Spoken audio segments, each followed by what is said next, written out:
So much of what you take for granted in your everyday online life, like using a search engine, shopping, and using social media, is made possible by JavaScript.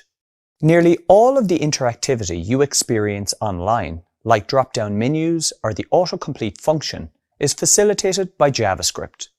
JavaScript is most well known for being the programming language of the web, but it has become so much more. Now, it is used not only for the front-end development, but also for back-end development, and you can even create mobile apps using JavaScript and React.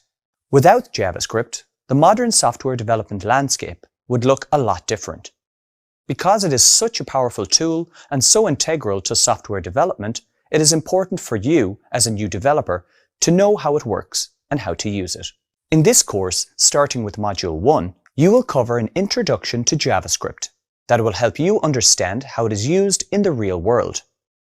And you'll learn how to set up Visual Studio Code and install the Code Runner extension. This module also introduces you to programming in JavaScript, which includes learning about variables, data types, operators, strings, Booleans, and numbers. After this, you'll progress to learning about conditional statements and loops. And in Module 2, you will build on what you've learned in the first module by learning about arrays, objects, and functions. You will also learn about bugs and errors. In Module 3, you will learn about the functional programming and object-oriented programming paradigm, which includes function calling, recursion, and scope. With scoping, you will learn how to use var, let, and const. Furthermore, you will learn about object-oriented programming, and you will design and build an object-oriented program. You will also learn about advanced JavaScript features like destructuring arrays and objects using for-of loops and template literals. Additionally, you will learn about data structures and the spread and rest operators. You will also learn how JavaScript is used in the browser. In this module, you will have an opportunity to practice updating the contents of a web page. Module 4 is all about testing and compatibility. Therefore, you will learn about types of testing and you'll write a unit test. You will also be introduced to Jest and learn how to write tests with Jests in an exercise. And you will learn about test-driven development and get to practice applying it too. You will also learn about JavaScript testing challenges, which include learning about Webpack, transpiling, and working with arrow functions in React. As part of this module, you will also learn about other JavaScript environments like Node and NPM. In Module 5, you will have an opportunity to put your new skills into practice by creating the Little Lemon Receipt Maker. In summary, this course provides you with an introduction to JavaScript. It is part of a program of courses that leads you towards a career in software development. You have probably encountered many new technical words and terminology in this video. Don't worry if you don't fully understand all these terms right now. Everything will become clearer soon. After all, this is part of the reason why you are taking this course. Anytime you're using a browser, anytime you're browsing the internet, you are using JavaScript. It's the language of the internet.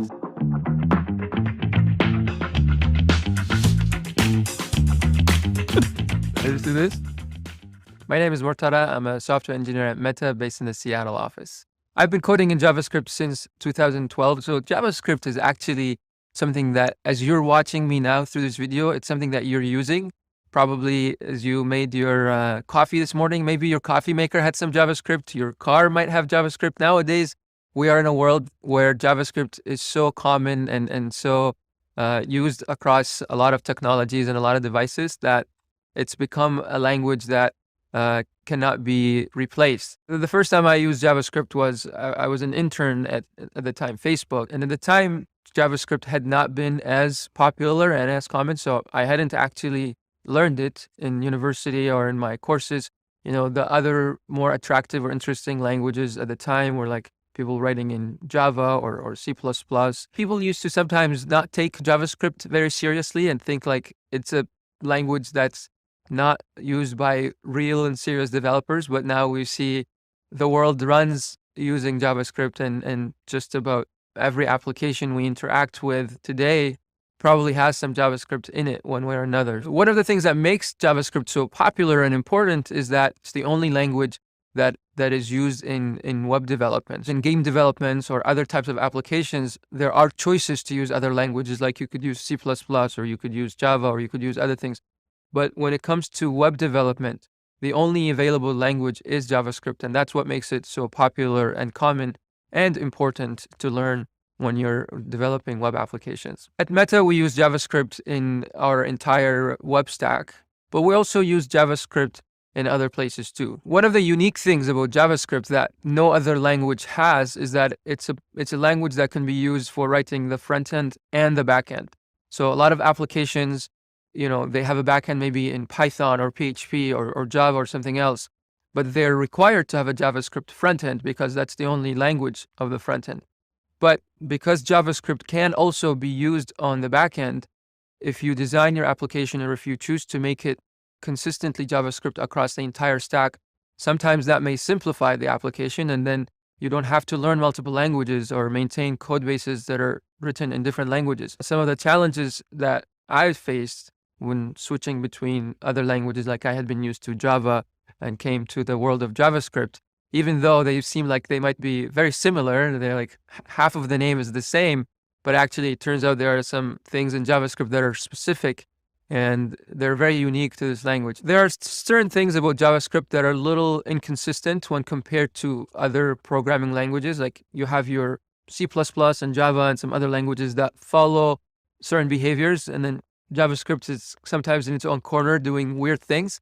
But I actually find that a lot of times JavaScript is easier to learn than some of these other languages. So even if in its weirdness and in its quirks and some of the things that are confusing about it, overall, I find it an easier language to learn and use than these other ones. As you're learning JavaScript, you'll stumble upon challenges, and you might find that things are not making sense. I encourage you to power through them, and you will find that with time, you will likely come to enjoy and love this language. At this point, we live in a world where JavaScript is so commonly used across devices and technologies. I can't comprehend or think of all the different applications or places that are running JavaScript in them. As you, a developer who is learning coding, it's an important skill to have, and you'll find that many employers will be interested in hiring you if you can code in JavaScript. So, give it a shot and be patient with it. If it confuses you or frustrates you, don't let that stop you from going through. Do we do the thing at the end too? So you're ready to start programming with JavaScript. But before you can begin developing projects with JavaScript, you need to set up software called VS, or Visual Studio Code. VS Code is a code editor that developers use to write their JavaScript code. By the end of this video, you'll be able to install VS Code, Node.js, and the Code Runner extension on your Windows operating system. Start a new JavaScript file in VS Code and run the file using Code Runner extension, and explain what console.log does in JavaScript. Let's begin by exploring the VS Code download and installation process. First, I open a search engine in my browser and search for the term VS Code, or Visual Studio Code. I click on the first link, which directs me to the official website at code.visualstudio.com. This link redirects me to the site's homepage. On this homepage, I select the Download for Windows button. A message appears on the VS Code website which states, "Thanks for downloading VS Code for Windows." I can then track my download progress in my browser. Once the file is downloaded, I click the file to begin the installation process. The license agreement appears. I read through the agreement and select Next. I then accept the default installation destination and the Start menu folder. I also select the following additional tasks: create a desktop icon, add Open with Code action to Windows Explorer file context menu, add Open with Code action to Windows Explorer directory context menu. Once I've selected these additional tasks, I click Next. Now that I have configured these tasks, I select the Install button. Once installed, I then check Launch Visual Studio Code and select Finish. My Visual Studio Code program then appears in a new window on the Get Started page. From here, I click the bottommost icon on the very left of the VS Code window to open the Extensions panel. Once in the panel, I type Code Runner to search for the Code Runner extension. I then select and install this extension from the search results. While the extension installs, I return to my browser and search for node.js. I access the file from the official site at nodejs.org and click on the direct download link, making sure to install the Windows version. A pop-up appears on screen to track progress of the download. Once the file has downloaded, I select Open File to open the node.js setup wizard. I then select Next and accept the license agreement. I then click Install to begin the installation process. Once the installation process has completed, I click the Finish button to close the setup wizard. I then return to VS Code, where the Code Runner installation process is complete. To confirm that Code Runner is installed, I can check for the following message on screen, which states, "This extension is enabled globally." Just to the right of the Code Runner tab is a stripe for the files. I double-click this to open a new file. I then click Select Language and choose JavaScript from the list of languages. I can also type JS in the search bar to narrow my results. Next, I close the Code Runner tab and click on the Extensions icon to toggle off the extension sidebar. I then click on the View tab and select the Terminal option to open the terminal that I closed earlier. I need to clear the terminal. I can do this by typing clear and pressing the Enter key. Next, I hover over the terminal's Output tab. I then click, hold and drag it to the right in order to dock it on the right-hand side of the VS Code window. Now, I close the terminal again. The output should remain on the right-hand side of the screen. I can also adjust the width of the output by dragging the split to the left or right.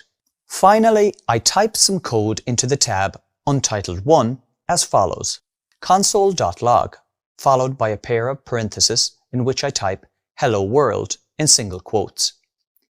To run this code, I click the play icon. I can also use the shortcut keys Ctrl-Alt-N. The words Hello World appear in my output. Other information also appears, but Hello World is all I need to focus on for now. And that's it. I've successfully set up VS Code with Code Runner. You now know how to install Visual Studio or VS Code, Node.js, and the Code Runner extension on your Windows operating system. You can also start a new JavaScript file in VS Code and run the file using Code Runner extension. And you can explain what console.log does in JavaScript. Great work. Hello and welcome to this video about coding. Let's get started. In this video, you will learn how to interpret the role of programming in the modern world. Recognize that programming is simply giving computers a set of instructions to complete using a programming language, and explain how a programming language like JavaScript helps us tell a computer what to do. Meet Jane. It's Jane's day off from work, and she has 3 things on her to-do list: buy groceries, track her heart rate while exercising, and buy flowers for her friend. At the grocery store, the cashier needs to use the barcode reader to get the information and prices for each of the products Jane wants to buy. The cash register adds up these prices, calculates tax and possible discounts. It then prints out a slip with all the relevant information listed after Jane pays with a credit card. Later on in the day, Jane uses her smartwatch to track her heartbeats while exercising. The smartwatch is synced to her personal profile on a social fitness app, and she chooses what information about her activities she discloses, and she also gets to choose who sees this information. Lastly, After finishing her exercise, Jane orders flowers for a friend online. For many people, just like for Jane, our daily activities are intertwined with computers and computer programs. A computer program is just a series of instructions based on some rules. These instructions tell a computer what to do under some specific circumstances, and they are written to perform a specific set of tasks. For example, when Jane is buying groceries, there was a program that could take the input received from the barcode scanner and convert it to a price for each item. The cash register program instructed the printer to take these prices and print them out, together with some other calculations. When Jane was paying with the credit card, the point-of-sale machine contacted another program somewhere else. This program took care of all the bank processing and updated the balance on Jane's account. Yet more programs were involved in her smartwatch tracking her heartbeats. Finally, for Jane to be able to order flowers for a friend, a lot of other programs on many different machines were involved. These might include satellites or some other telecommunication computer programs. All these programs are called software and are, in one way or another, running on physical machines which are referred to as hardware. Programming is simply the process of writing the steps a computer needs to take to complete a certain task. To program these instructions, we use programming languages. A programming language is sort of like a bridge that we use to facilitate communication between computers and people. For a computer to understand a programming language, it needs to save it somewhere in its random access memory, RAM, or on a disk, in binary code, which is represented by a series of zeros and ones. The binary code is a representation of machine language that a computer can understand. All of the zeros and ones in binary language represent electrical switches. Finally, a computer's central processing unit, or CPU, can comprehend these binary electrical signals and update itself accordingly. This machine language, with its series of zeros and ones, is known as a low-level language because it's closer to being understood by a computer's CPU. There are also high-level languages, such as JavaScript, that needs to be interpreted. That is, converted to binary code that a CPU will be able to work with.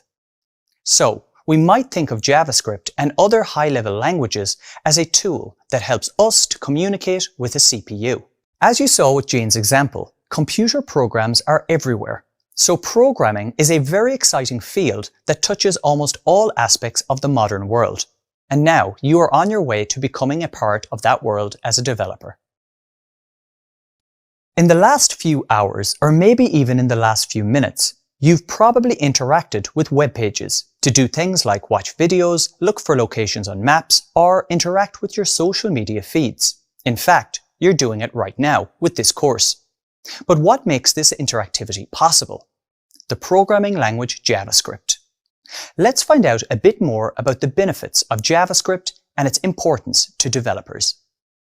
JavaScript is a language that builds interactivity into web pages. It is literally the language of the web. Almost every website runs JavaScript in some form or another.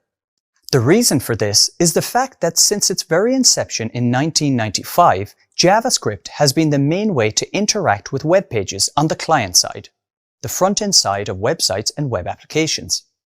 Using JavaScript, updates are displayed in real time on our devices. Some common examples include interactive maps and client-side form validation. Over the years, there have been some alternatives to JavaScript, such as VBScript and more recently, TypeScript. But even TypeScript compiles down to JavaScript, so browsers can understand it. Since JavaScript is one of the most widely available and frequently used methods for interacting with the browser on the client side, the language became immensely popular. In fact, developer surveys often show that JavaScript remains one of the most popular programming languages today. So, what is it that makes JavaScript so integral to modern browsers? JavaScript is currently the only computer language that allows us to directly interact with our web pages dynamically on the client.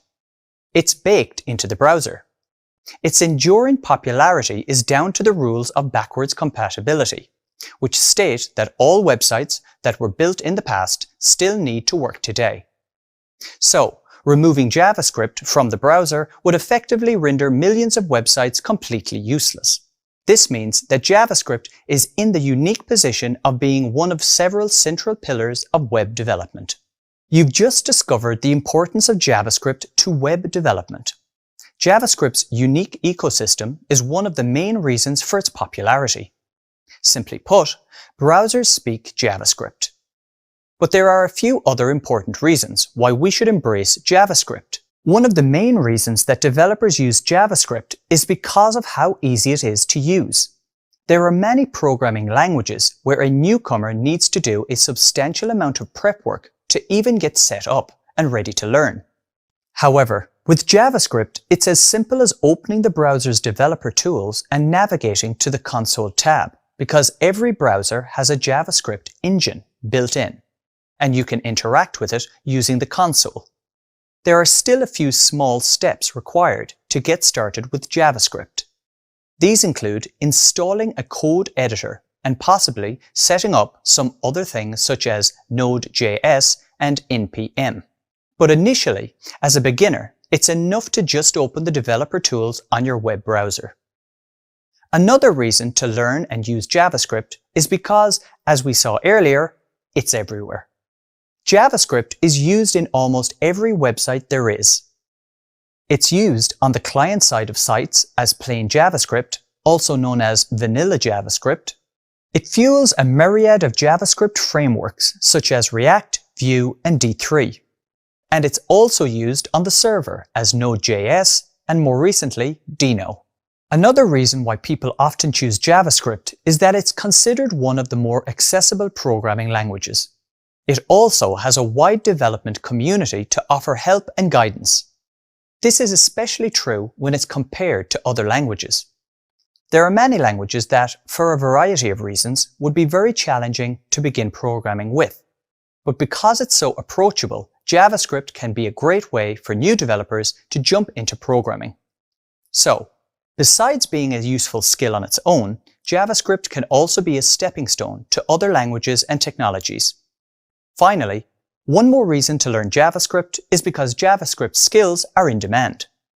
Countless job postings appear for JavaScript developers every day, and these will keep coming for the foreseeable future. So, next time you ask why choose JavaScript, remember that it's the foundational technology of everything you do online, with a huge variety of uses. Plus, it's easy to get started with, and once you're up and running, there's lots of job offers and projects open to you. Best of luck with your JavaScript journey. JavaScript is used in many scenarios, for example, in the browser to help add various kinds of behaviors and interactivity, like adding an item to a shopping cart when you click a button. On the server, it can be used to power up websites, communicate with databases, and provide a native feel to web apps. It's used to build mobile apps using technologies like React Native, and it's used to program devices known as the Internet of Things. In a nutshell, JavaScript is everywhere. This means that there are many different use cases for JavaScript. And with these different use cases come different implementations, each geared towards solving a particular problem. For example, in the early 2000s, different companies built internet browsers and were referred to as browser vendors. However, with different browsers came different behaviors with various discrepancies between other browsers. This resulted in developers sometimes having to write separate JavaScript code for different browsers. This wasn't the best use of developer time and could lead to a frustrating experience for end users. Out of this frustration, several projects appeared, trying to solve this compatibility problem. One such project managed to solve these issues, and it was a library named jQuery. Using this library, all a developer needed was to import jQuery and write code using its features. This code would then work across all browsers. At the time, it was like magic, as it was such a great solution to the problem of incompatibility. And jQuery became the most popular JavaScript library for well over a decade. However, as the web and the way we code kept evolving, new problems appeared, and soon enough, new solutions to those problems needed to be built. One such solution was React, which came out in 2011, and it had a considerable effect on the way we think about websites and how we build them. React solved many of the issues associated with creating, updating, and maintaining complex websites. Soon, many other technologies appeared, attempting to do the same. These include Knockout, Backbone, Angular, Ember, Vue, Alpine, and others. With millions of websites containing JavaScript code from different versions and libraries, there is a lot of old code. This is known as legacy code. While you probably won't use jQuery to build a modern website today, you might still come across it in a project that is still actively running. But don't worry. Sometimes beginners think they have to learn or even master all the different technologies associated with JavaScript. However, that's not really necessary. To be a well-rounded developer, you need to learn and master the basics of plain JavaScript without the frameworks. Once you have this foundation, the pathway will become easier for you to learn a framework built on top of JavaScript, such as React.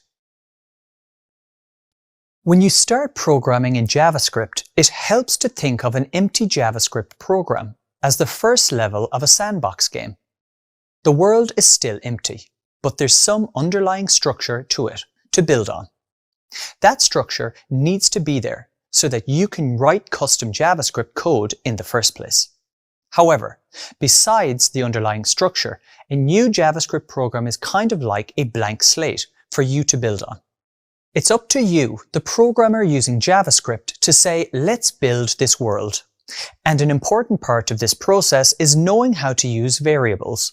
In this video, you will learn how to identify what a variable is and why you need it, distinguish between variable declaration and variable assignment, and describe how to get a variable's value and reassign it. Let me demonstrate this now, using some code to assign a value to a variable and output it to the console. Right now, I have the Developer Tools panel open in my web browser. You can access this by pressing F12 on Windows and Linux or Command-Option-I on Mac. Then I select the Console tab. This works with any browser, and for this example, I'm using Google Chrome. Now I want to give JavaScript some idea of what I want to build, and I start by adding a person's name. I do this by typing John in double quotation marks. JavaScript receives this person's name and accepts it. There are no errors. This means I've given it some valid data, something that JavaScript can work with. Now let's say that I want JavaScript to say, "Hello, John." In other words, I want it to use the name that I gave JavaScript and I want it to greet the person. But how do I do it? If I type "Hello, John," I'm just typing the whole thing myself. I really want JavaScript to use the name I provided so I don't have to keep retyping it. And this is where variables come in. By using a variable, I can save the name John so that I can reuse it in the future. To save this name in a variable, I'll start with the keyword var and use it to signal to JavaScript that I'm giving it a value that I want it to reuse. To declare a variable, I type the keyword var. Now, I need to declare a fact about this world that I'm building. So I type person, semicolon, and press enter. Great. I've just declared my variable, person. I've given JavaScript one fact about the world that I'm building. The fact that there is a value that I'd like to reuse and that this value is accessible using the word person. Thus, I have completed the variable declaration. However, I still haven't given a name to the person variable. In programming jargon, I'd say that the person variable hasn't been assigned a value yet. The person variable is still undefined. In other words, for the person variable to hold the value of John, I need to assign the value of John to the person variable. To do this, I'll use the assignment operator, the equal sign. Operators perform certain operations, and the assignment operator's purpose is to take the value that is on its right and put it into what is on its left. So, to assign the name John to the variable person, I type var, person equals John in between quotes. I've taken the value John and assigned it to the person variable using the assignment operator. To confirm that this is really the case, let me inspect the contents of the person variable by typing person semicolon. It returns John as the result. Now that I have this value in a variable, I no longer have to type John every time I want to use it. I can have JavaScript output the text, "Hello John," to the console by using the built-in console.log method. This is a common approach to outputting values in JavaScript. Notice that the browser is intelligently trying to guess what programming statement I want as I type. Don't worry about this now. I just want you to concentrate on variables and the console.log method. The console.log method can accept one or more values, separated by commas. So I type console.log, open parenthesis. Then I type hello in quotes, comma, person for the variable, and then close parenthesis. Notice that hello John is now logged to the console. This is an example of combining static text with a dynamic variable where the value can change. But why stop here? Why not save the greeting in a variable too? Let's create another variable and call it greeting, and assign this new variable the value hello in quotation marks. Now, when I use the console.log method with both variables, greeting and person, the words or the values of these variables, hello John, are logged to the console. Finally, let me show you why variables are so useful. Now that I have the person and the greeting variables, I can reassign them, replacing their stored values.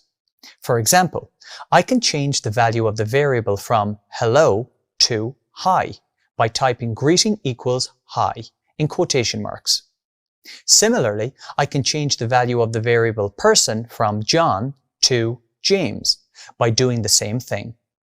I type person for the variable, then equals, and finally James in quotation marks. Now the value of the variable greeting is hi, and the value of the variable person is James.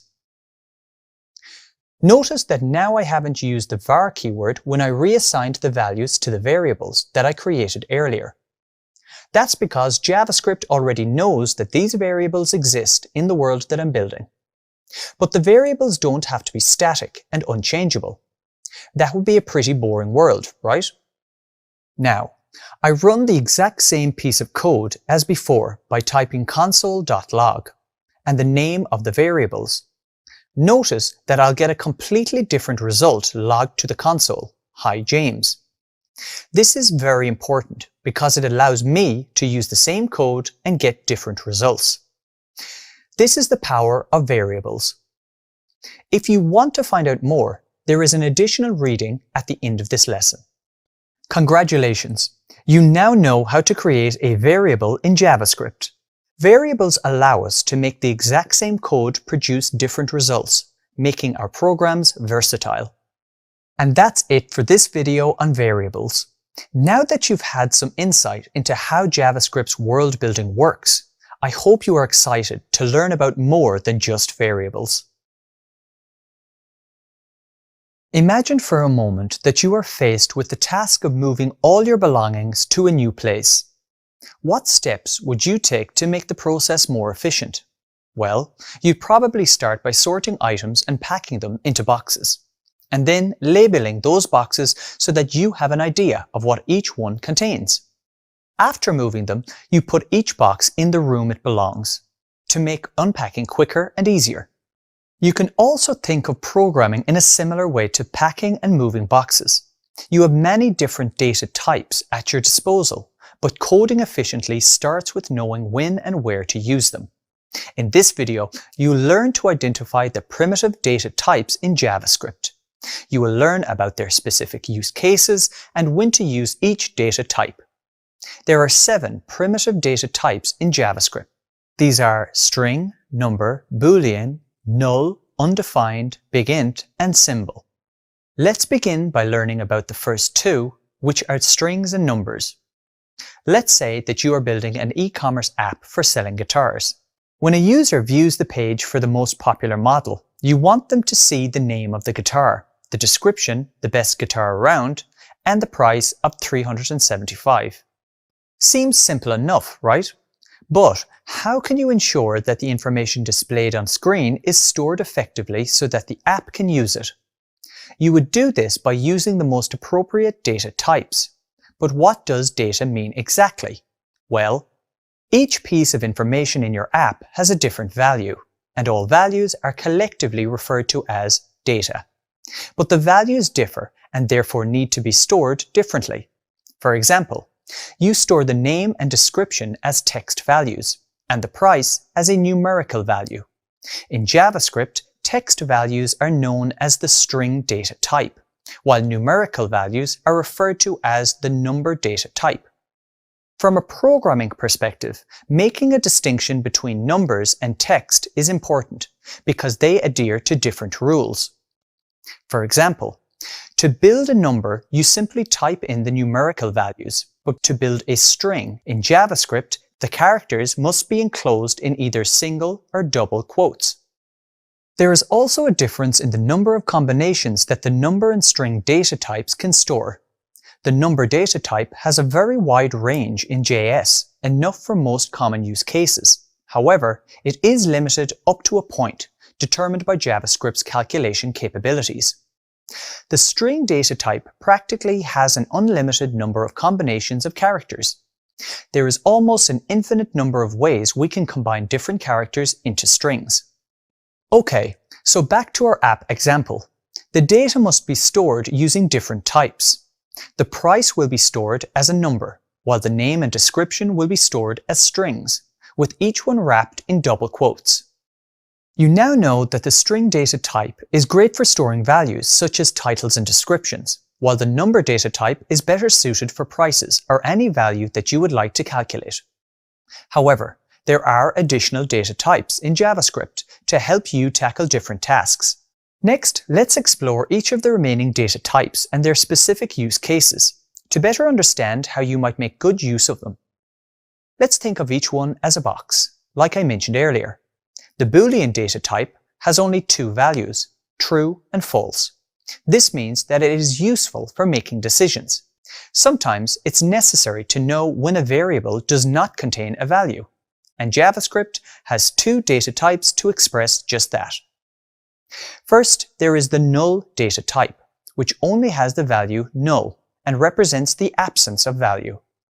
You also have the undefined data type, which can only hold the value undefined and usually refers to a variable that has not yet been assigned a value. The capabilities of JavaScript have evolved over time, and version ES6 introduced two new primitive data types to help with more complex tasks.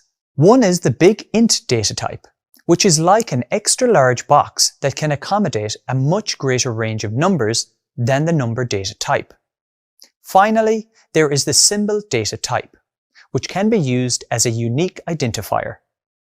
Think of it as having multiple boxes with the same label and using different serial numbers to avoid mixing them up.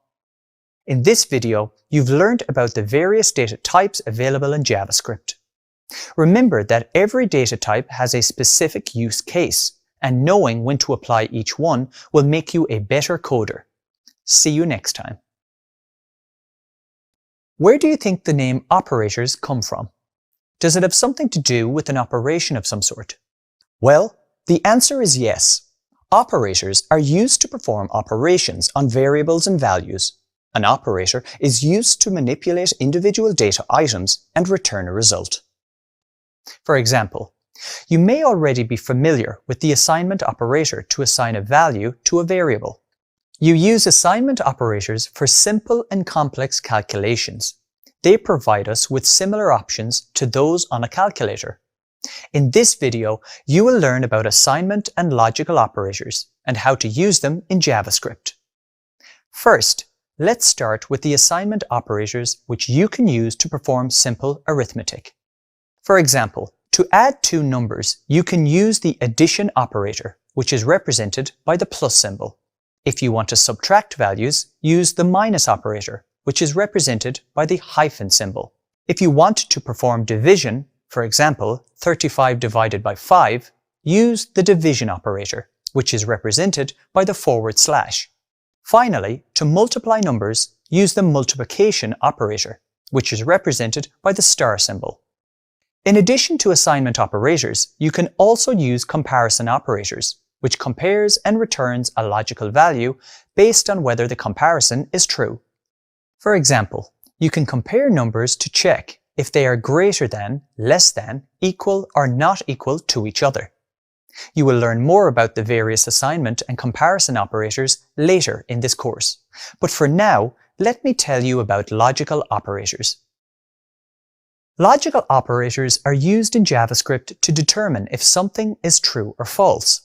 For example, the logical operator named AND, which you can use to check the two or more conditions are true. Imagine you had a variable named a, and you wanted to check that its value is greater than 5 and less than 10. For this to be satisfied, both statements must be true.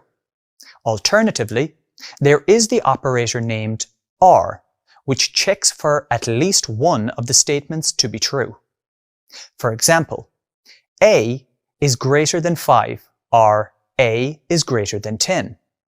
Finally, you can use the logical operator NOT, which returns a false value if the result is true.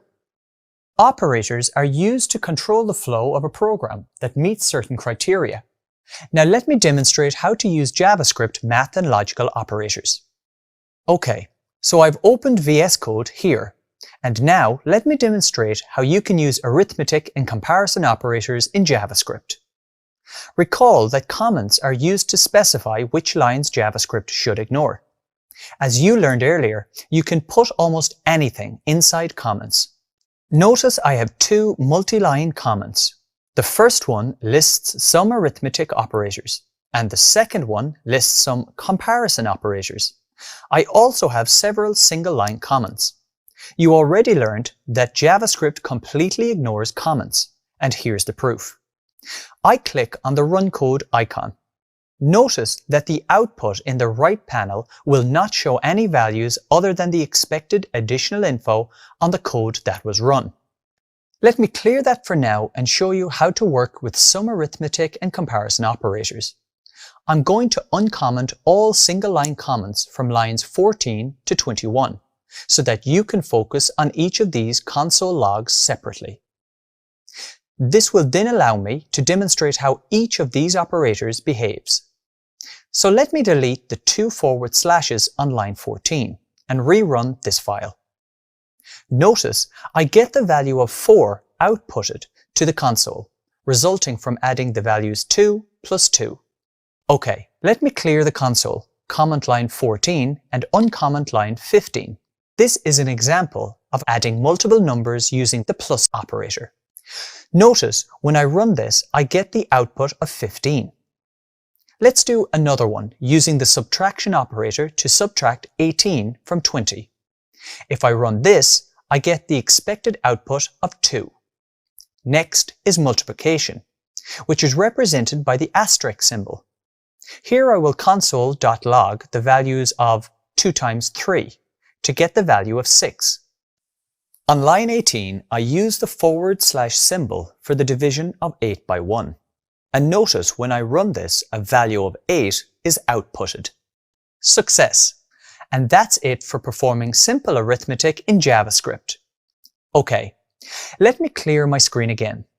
Now I want to demonstrate how to work with comparison operators. Notice on line 19, I use the greater than symbol to check if 3 is greater than 2. Run it, and indeed it is. I get an output of true. On line 20, I use the greater than symbol to check if 2 is greater than 3. And since it's not, I receive an output of false. These words true and false are special kinds of values used in JavaScript. Don't worry too much about them now, as you will learn more about this later. For now, I just want you to focus on the final line of code.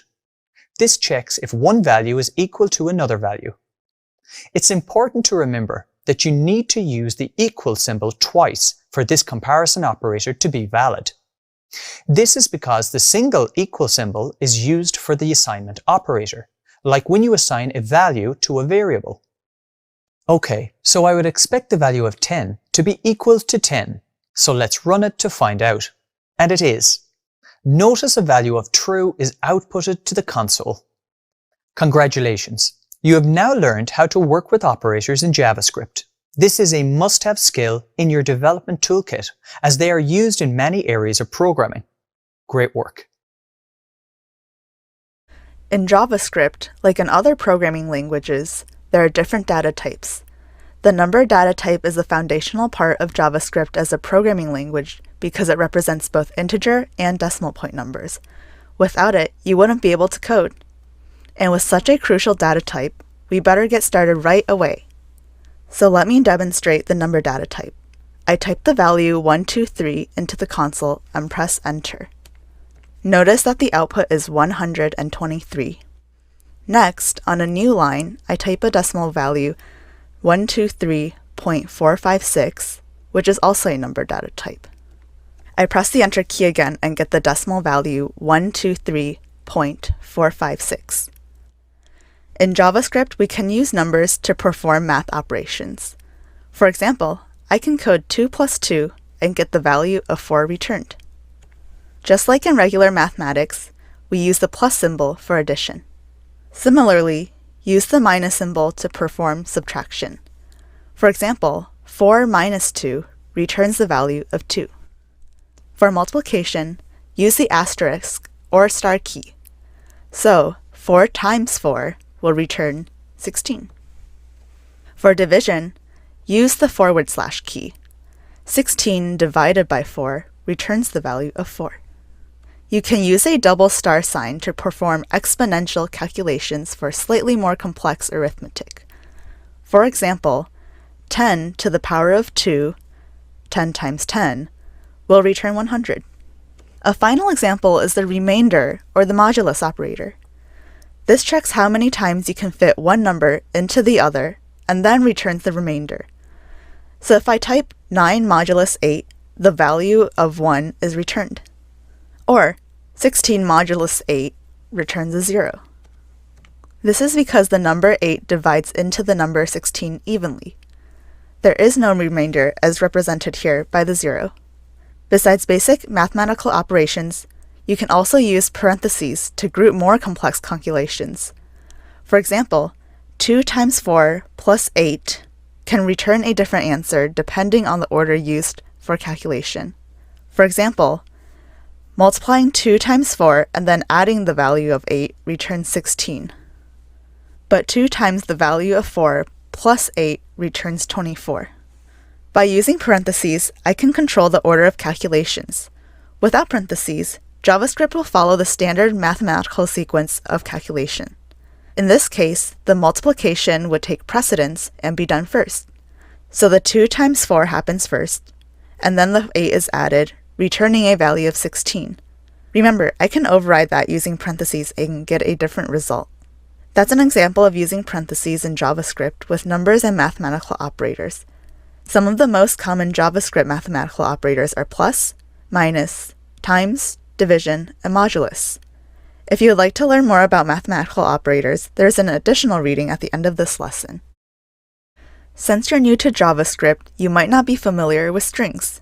Strings are used to represent and work with a sequence of characters while programming in JavaScript. Let me explain how they work. To demonstrate the concept of strings, I have the developer tools open in my browser and the console tab is selected. So what is a string? A string in JavaScript is a collection of characters enclosed by single quotes, double quotes. Such a collection of characters is known as a string data type. Strings are one of the most common types of data you'll be working with. To code a string, I type in a pair of single quotation marks. This piece of code with just an opening and closing single quote is referred to as an empty string. To build an empty string, I can also use double quotation marks. While empty strings have their place in JavaScript, they're not very versatile. But strings don't have to be empty.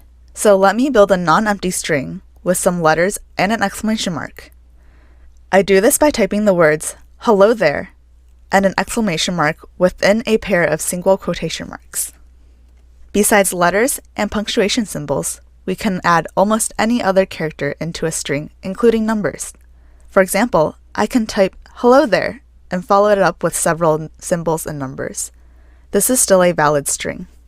There is one thing that strings can't do, and that is break onto the next line. When I type a single quotation mark, the word hello, and then press enter before typing the second quotation mark, it results in an error which stops the code from running. The same happens if I use double quotation marks.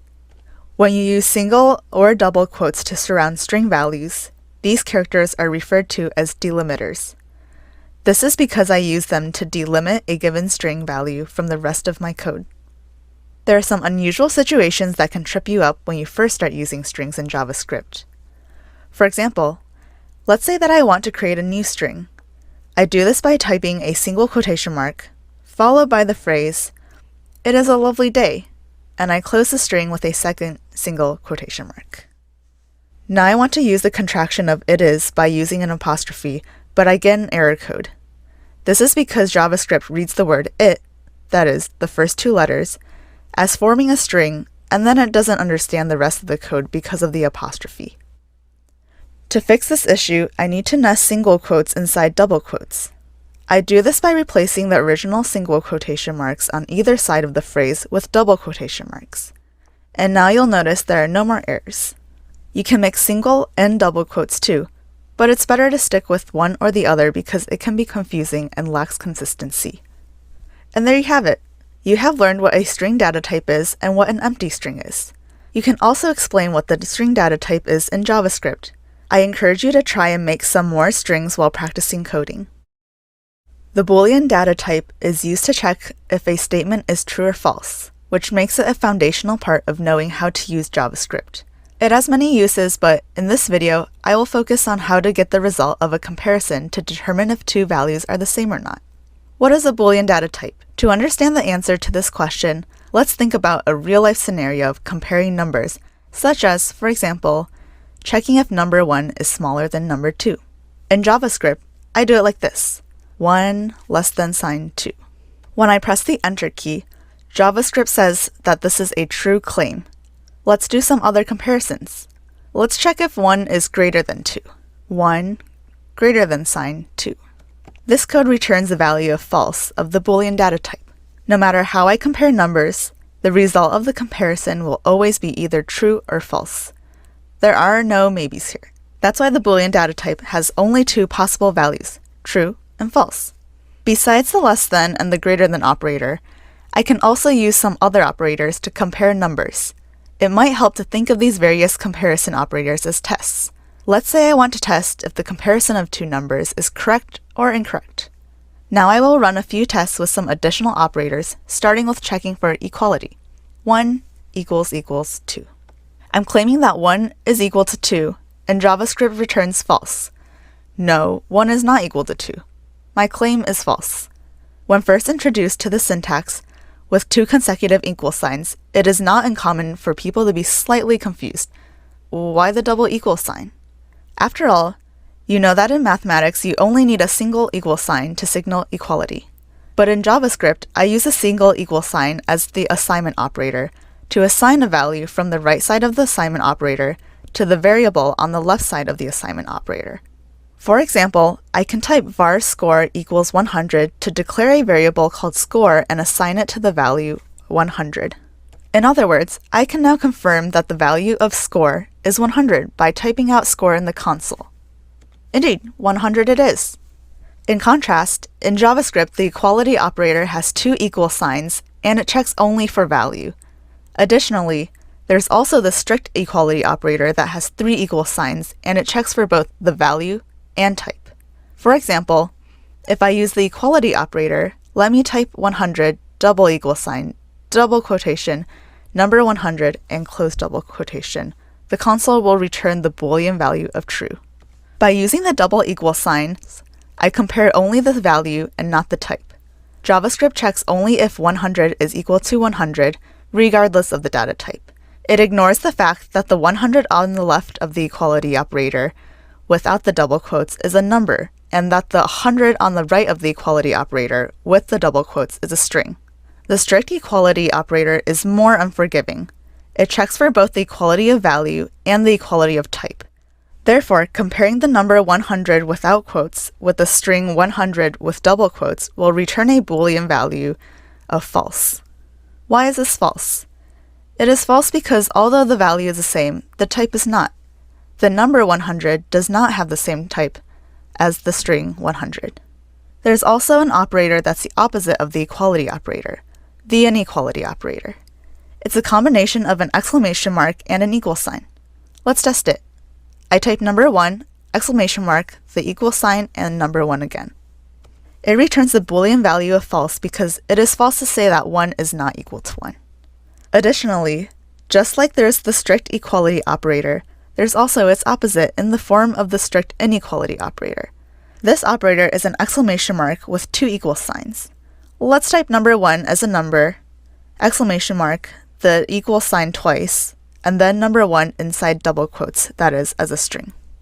This returns a Boolean value of true because the number 1 is not the same as a string 1 by both the value and the type. So it's true that these two values are not the same. There are other kinds of operators in JavaScript, and there are some additional concepts like operator precedence and operator associativity, but we'll skip these for now. With the examples covered in this video, you should have a basic grasp of how the Boolean data type works and what it's useful for. You will encounter Boolean values again because there are other important ways in which you can use them in your code besides comparing numbers and strings. Every day, from the moment we wake up, you and I make decisions. From what clothes to wear, whether to have tea or coffee for breakfast, or even what movie to watch. While some decisions are complex, some can be relatively simple, and we make them based on whether some condition is either true or false. For example, if it's raining outside, we will likely bring an umbrella. The condition here is the weather. If it's raining, we take an umbrella. If it's not, we don't. In this video, you will learn about conditional statements in JavaScript using the if and else statements. In JavaScript, there are pieces of code called conditionals, and developers can use them to run code conditionally based on whether something is either true or false. There are many types of conditional statements, but the first one I want you to learn about is something called the if statement. The if statement checks a condition and will execute a code block if the condition is met or true. The condition criteria are essential here. The block of code will only get executed if the condition is evaluated to the Boolean value of true. You can use many types of comparison operators to evaluate the condition. These include operators such as equal to, greater than, less than, and not equal to. You can find a complete list of comparison operators from the additional reading at the end of this lesson. So far, you've learned about using conditionals with binary conditions where a thing can be either true or false. However, in the world of programming, things are often not that simple. Imagine you are a developer working on a website where a person can practice for their driving test. Part of the driving test is that they must pass a theory exam of 50 questions based on the rules of the road. The exam has only 2 results, pass or fail. If the student scores greater than 40, they pass. If not, they fail. You need to output the exam result to the learner. This is where another conditional statement can be used, and it's called the if-else statement. This statement handles both outcomes of our conditional request using the else keyword. If a condition is true, do something. If it's false, do something else. Recall our driving test example. We can store the test result in a variable. Suppose the variable value is greater than 40. In that case, the true block is executed, and you output a message to the console telling the learner that they passed. Suppose the variable value is less than 40. In that case, the false block is executed, and you output a message to the console telling the learner that they did not pass. There will be many occasions where you will need to program for more complicated conditions or scenarios. For example, you may want to test multiple conditions. To do that, you can add an additional block called the else if statement. In this video, you learned about the conditional statements, if and else.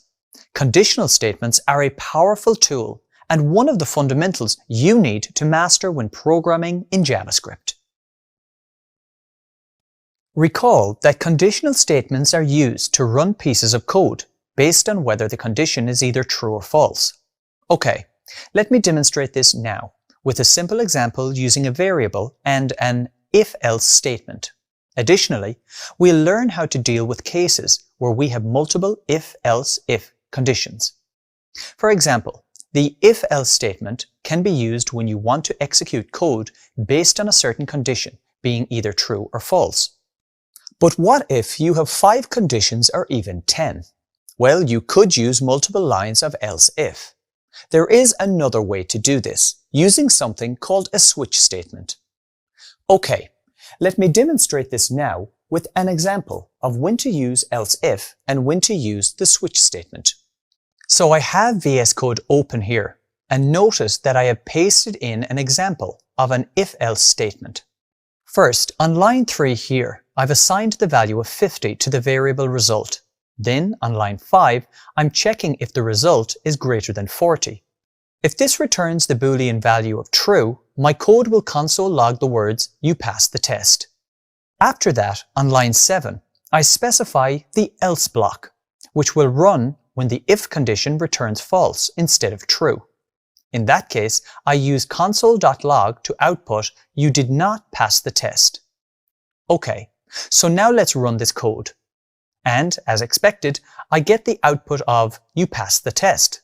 This happened because the statement 50 is greater than 40 in the if condition returned true, and its associated block of code was executed.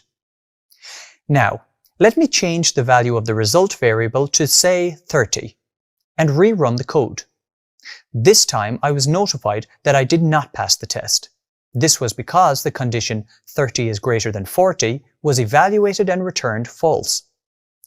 The code was skipped inside the if block. Instead, the code inside the else block was run. My code works well because I'm checking a binary condition here. But what if there are more options?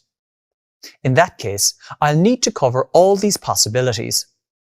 Let me switch tabs to demonstrate this using else if statements. Okay, so notice that I have a variable named place, and it's assigned to a string with the value of first. Next, notice my code contains 4 conditional statements. The first is an if statement that checks if the value of the variable place equals the string value of first. If this is true, then a message of gold will output to the console. As there are 3 more conditions, the next one needs to use an else if block. This time, I'm checking if the value stored in the place variable equals the string value of second. Once again, if this is true, a message of silver will output to the console. Notice lines 9 and 10. This code is another else if block that checks for a value of third and outputs the message of bronze. And this process would keep repeating for as many conditions as needed. Finally, if no condition is met, I have a catch-all else statement at the end. This is crucial because if the conditional checks for the values first, second, or third are not satisfied, the else block will run and output the text "no medal." Okay, so this code looks good to me. Let me run it to test the output. Notice the word gold is outputted. While this method is correct, it can become a bit unmanageable when there are multiple conditions. For example, say you had to evaluate 10 conditions. Luckily, there is another statement at our disposal, and this is called the switch statement. Let me switch tabs again, and now notice the code. So here I have a switch example, but I want to examine these files side by side. So let me click on the tab of the switch statement file, and I'll drag it around until I find a good place for it. That will allow me to compare the code. Let's adjust this a little bit more and clear the output of the console. OK, so you may notice that the syntax is significantly different by inspecting these two files. If I run the switch statement code here, I get the same result. The word gold is output. Also, if I change the value of place variable to say 4th, the default case will be run, and the text no middle will output to the console. The if, else example code acts precisely the same. So here, when I update the variable place to 4th, the same thing happens. The words no middle are logged. Congratulations! You have now learned about conditional statements using the if and else. You've also learned how to streamline multiple conditions using the switch statement. If you would like to learn more about conditional statements and operators, there is a link to an additional reading at the end of this lesson. In our everyday life, there are times when we have to repeat some activity again and again. For example, closing each button when putting on a shirt, washing a stack of plates one by one, or counting down from 10 to 1 before singing Happy New Year. Repetitive tasks are a fact of life, and sometimes we also need to do these in our JavaScript code. In this video, you will learn about looping constructs and how they can be used to perform repetitive tasks. Recall the conditional if statement that executes a block of code if a certain condition is met. This sequence only runs once. What if you needed to do this multiple times? Well, to do this, you need to do something called loops. In JavaScript, developers use loops to continually execute repeated blocks of code until a certain condition is satisfied. Loops are similar to conditionals in that a condition must be satisfied in order for the code to execute. But loops have an additional parameter, which has many names.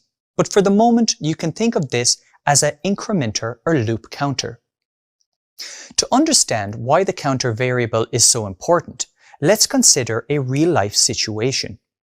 We are counting down from 10 to 1 before singing Happy New Year. In other words, only after we have completed the count, we can start singing. Thus, our counter needs to be a specific value, a 1, and only after that we can sing our song. In JavaScript, the counter can be any variable or any number, but in programming, it's common to use the letter I. The role of the counter is vital here, as without it, your loop will not know neither when to start nor when to terminate and could run indefinitely. This is known as an infinite loop. For example, say you wanted to program a count sequence like 1, 2, 3. You could do this just by using the console.log method. However, we are essentially performing the same activity here. The only difference is that we are changing the number that is being logged to the console. Using a loop, we could perform the same task more efficiently and using less lines of code. While this might seem like a minimal gain for counting to 3, imagine counting to 100. Using a loop, you can achieve this with the exact same 3 lines of code. You just have to update the condition. There are many types of loops, such as the for loop, the while loop, and the nested loop. You will learn about the nested loops later in this lesson. For now, let's explore the for and while loop. First is the for loop, which is used to loop a block of code a certain number of times. The for loop is a structured loop with a specific conditional structure where a counter variable must be set. Then a condition must be specified, and finally the counter must be incremented. This can either be an increase or a decrease depending on your needs. The while loop is similar to the for loop. It will also run for as long as the condition returns true. However, the start counter is set outside of the while loop, and the incrementing is done inside the loop's body. Congratulations! In this video, you learned about loop construction using the for and while loop. While you can achieve the same results using either a for or while loop as a budding developer, you might find it easier to work with the for loop. This is because the loop is self-contained, with all the loop's logic in one place. Additionally, always remember to update the counter value, Otherwise, the loop might loop forever. Let's say you want to code a count from 1 to 3 and then say go, as if we are racing. You could do this by logging each step to the console for 1, 2, 3, and go. While this method works, imagine a situation where you have to count from 1 to 10, 1 to 100, or even more. Would we have to type the console.log method 100 times? Luckily, there's a more efficient way to do this by using something called a for loop. Okay, so let me just clear my console and paste in an example of how to do this using a for loop. First is the declaration using the for keyword. This declaration consists of something known as the counter. The counter is a variable which is typically named I for iterator, but you could use any variable name you want. The counter has 3 conditions for the for loop to function. First, the start count value must be assigned. In this example, it's 1. The second condition is the end count value, and this specifies how many times the loop will iterate or run. In this example, the condition is that the value of I must be less than or equal to 3 for the loop to run. The final part is the incrementer, which changes the value of I on each loop. It's set to increase the number stored in the variable I by 1 each time the code inside the loop runs. You may have learned the technique I equal to I plus 1, but you can also use the syntax I++ as another way to increase the value of I by 1. If you do not specify how the value of I should be increased after each loop, the for loop will run forever, as I would always be less than 3. So you need something known as an exit condition. The exit condition works with the incrementer to prevent the loop from running forever by specifying at which value to terminate the loop. In this example, the loop terminates when the value of I is greater than 3. So the loop will terminate when the exit condition returns false. In other words, until the value of I equals 4. And since 4 less than or greater than 3 returns false, the for loop will exit and JavaScript will continue reading and running code below it. The final part of the for loop is the loop body, which is enclosed in curly braces. This contains the block of code that I want to run on each loop iteration. In this example, I want to print the value of I to the console using console.log method. Notice that this code outputs the same result as displayed earlier. Let's see it in action. Great, you've just created your first for loop. There are different ways that you can work with for loops. For example, I could start my count at 10 and set the value of I to be greater than 0. Now, instead of incrementing the value of I with ++, I can decrement with the value -. This is essentially like counting backward. And instead of saying go, we might say Happy New Year. I press enter and notice the result. The countdown outputs from 10 to 1, and the greeting Happy New Year is displayed. Let's break down what's happening here. The console.log part of the for loop was repeated 10 times until the value of I reached 0. Once the value of I reached 0, the condition I greater than 0 was no longer met and the loop exited. Remember, a for loop is a way to automate repetition in JavaScript. Why not try creating one in your own code to repeat some code? In this video, you will learn about another type of loop, the while loop, and use it to code a countdown to the Happy New Year greeting. The while loop is quite similar to the for loop, but they're not exactly the same. The first major difference is the counter value.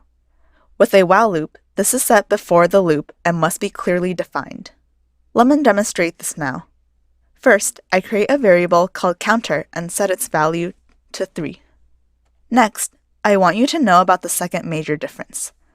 This is that you only need to specify the exit condition in the parentheses of the loop declaration. Or, put differently, we just give JavaScript an expression to check. If that expression returns true, JavaScript will then run the code inside the while loop. In this example, our condition will be counter is greater than 0. Since the counter value of 3 is greater than 0, it returns true. So to construct the while loop, I type the word while and then the condition inside the parentheses. This is counter greater than 0. Next, inside the while loop's code block, I need to tell it what to do. In this example, I want to run the console.log method to output the value of the counter. Then I need to decrement my counter by a value of 1. This means that the first time JavaScript starts running the line of code with the while loop declaration, it checks the value of the counter variable. If the counter value is greater than 0, and it is, it will run the code inside the while loop. Then, it will output the current value of the counter variable to the console, which is the number 3. Next, it will calculate the value of counter -1, that is, 3 minus 1, which is 2. It will then update the counter variable by assigning the number 2 as its new value. Finally, it will return to the while's condition and check if the counter value is greater than 0. That is, if 2 is greater than 0. Since it is, it will go into the while loop's code block again and output the counter's current value, which is 2. Then it will update it again by assigning the result of 2 minus 1 as the updated value of the counter variable. Now, since it's reached the end of the block, JavaScript will go back up and confirm that it's true that 1 is greater than 0. Then go inside the while loop's body again, output the value of 1, and update the counter to 1 minus 1. Since it's reached the end of the loop's body, it will go back up and check if 0 is greater than 0, and since it isn't, it will not run the code inside the while loop again. Instead, any code under the closing curly brace of the while loop will run.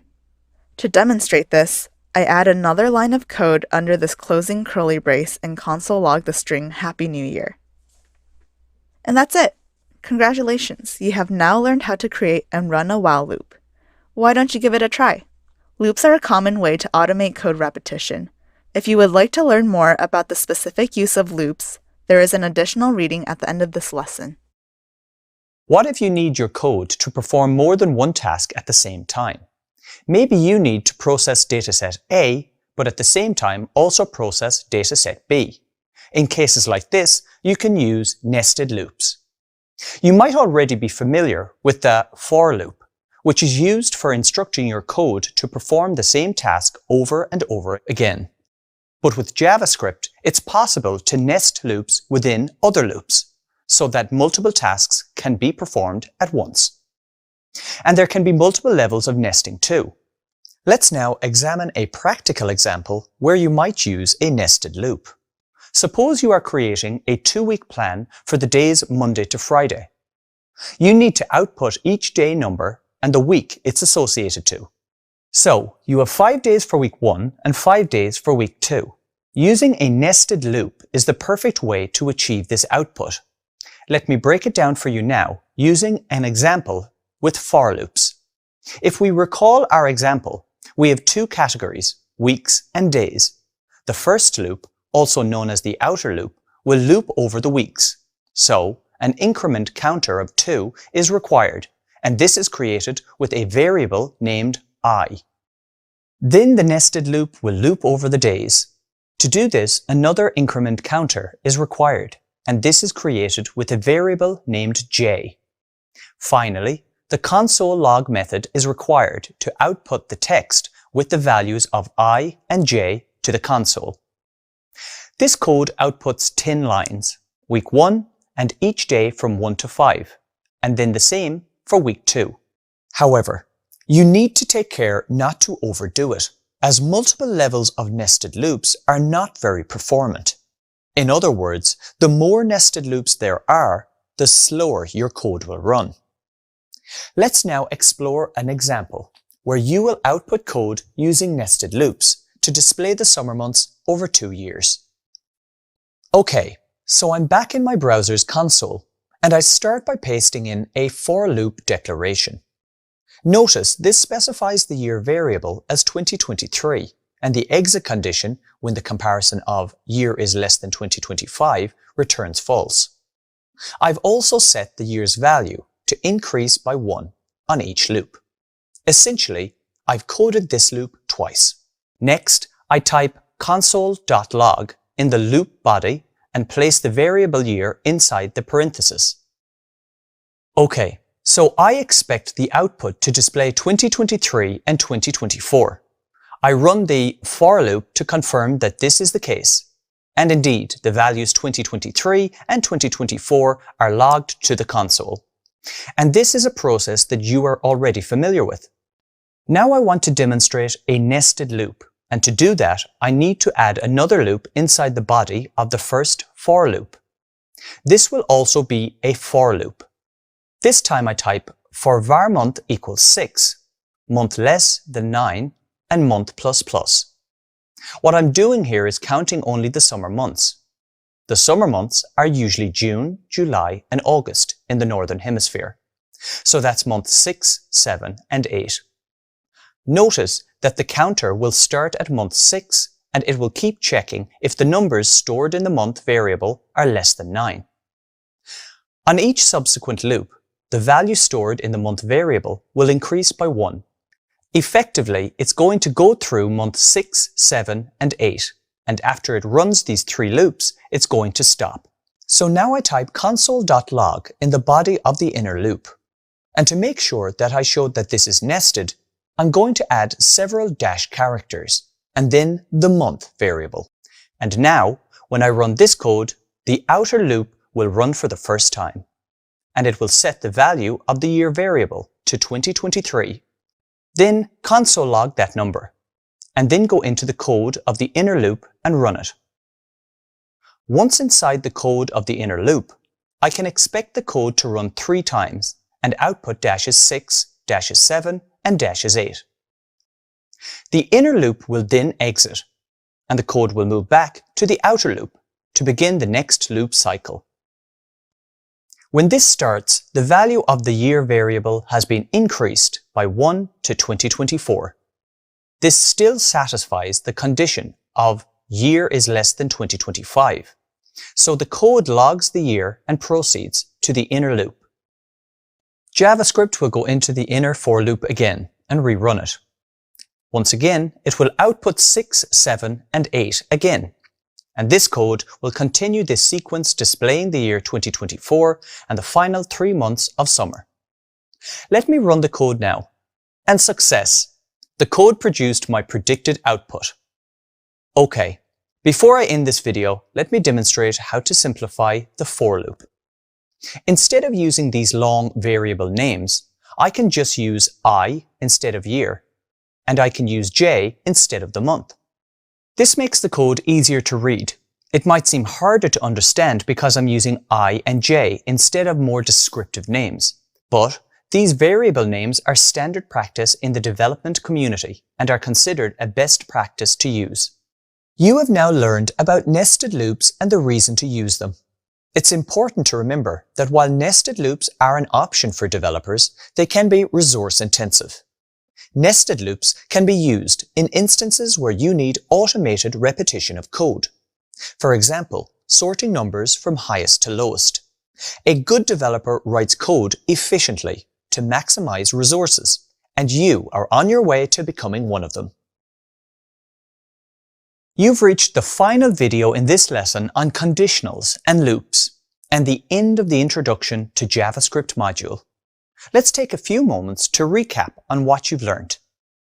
In this module, you have learned how to explain what programming is and the role it plays in the modern world, describe what JavaScript is and its value as a web development tool, describe how developers interact with the JavaScript engine to create web experiences, create variables and assign or reassign the values they contain, identify the 7 primitive data types in JavaScript and how they differ from one another, explain what strings are and the syntax for building them, identify the values of the Boolean data type, and explain what you can and cannot do with the numbers data type, build if-else statements to create conditional outcomes, and build for loops to repeat repetitive tasks. Congratulations, you have now completed this module. Great work. Have you ever wondered how, when you turn on the dial or press a different button on your washing machine for a specific wash, it just knows what to do? You select Sports Wash and the machine runs a wash cycle at the same temperature every time. Or you turn the dial to Synthetics and the machine runs a wash for the exact same length of time each time. Functions work just like this, running the same set of stored instructions repeatedly without requiring you to adjust the settings every time. Over the next few minutes, you'll learn about the advantages of using functions in JavaScript. You will learn how functions are structured and how to declare a function in your code with the use of parameters. Finally, you will discover how to call or invoke a function with your code with the use of arguments. But first, what is a function and what does it do? One of the basic principles of programming can be summed with the acronym DRY. In other words, don't repeat yourself. and it's thanks to functions that you can avoid repetition. With functions, you can take several lines of code that perform a set of related actions and then group them together under a single label. Then, when you need to run the code that you've saved, you just invoke or call the function. You can run the code as many times as you want. For example, suppose you want to add two numbers. The process could be as follows. First, create two variables a and b, and assign each a number value. Then create another variable, c, which holds the value of a and b added together. Finally, output the value of c to the console. This piece of code works and adds two numbers together. But what if you want to execute this code more than once? Well, you can do this by placing this block of code inside a function. You declare a function by typing the keyword function, then space, and then the name of the function. You can name the function nearly anything you want. In this example, it's named add2nums. After the function name, place a left and right parenthesis. Finally, place a left and a right curly brace to complete the function. The code to be executed will then be placed in between the left and right curly braces, and this is known as the body of the function. It's important to remember that a function declaration on its own doesn't execute the code. It's just specifying what operations should be performed once the function is executed. To run the function's code, you need to call or invoke the function, and this is achieved by typing the function named followed by the opening and closing parenthesis. Instead of saying run a function, developers may say that they call a function or invoke a function. But don't worry, all these terms mean the same thing: to execute the code inside the function's body. Next, let's explore another major advantage of functions: the use of values. Did you notice how the add2nums example was just adding the numbers 10 and 20? These numbers are our chosen values for this function. But this is just one example of the use of values. With functions, you can use any values you want. Take, for example, the add2nums function created earlier. The function accepted no arguments. In other words, no parameters were defined. While variables can be used to produce results, there are limitations.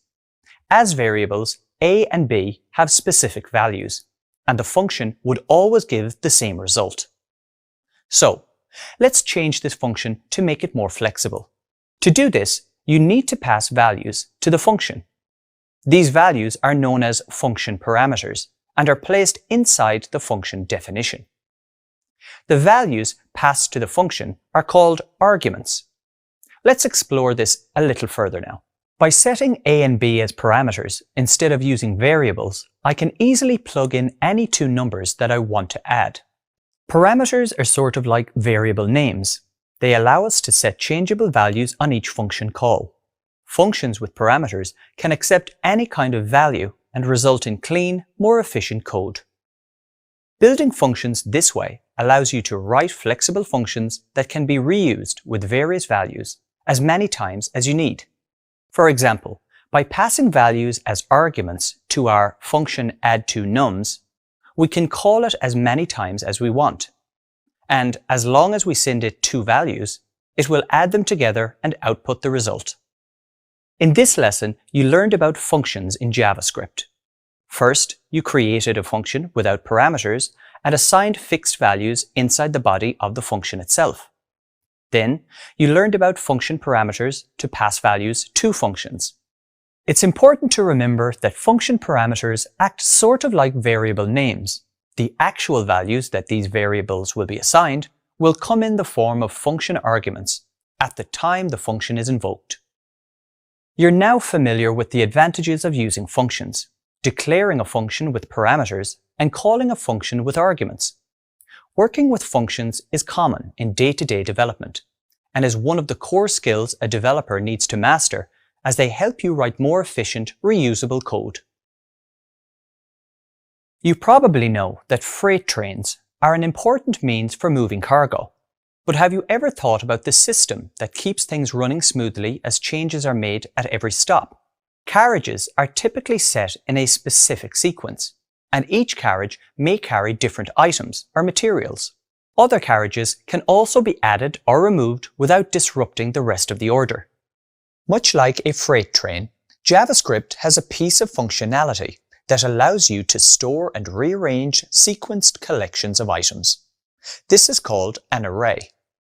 In this video, I'll guide you through how to build an array and access its contents. I'll also demonstrate how JavaScript stores the contents of the array and indexes its values.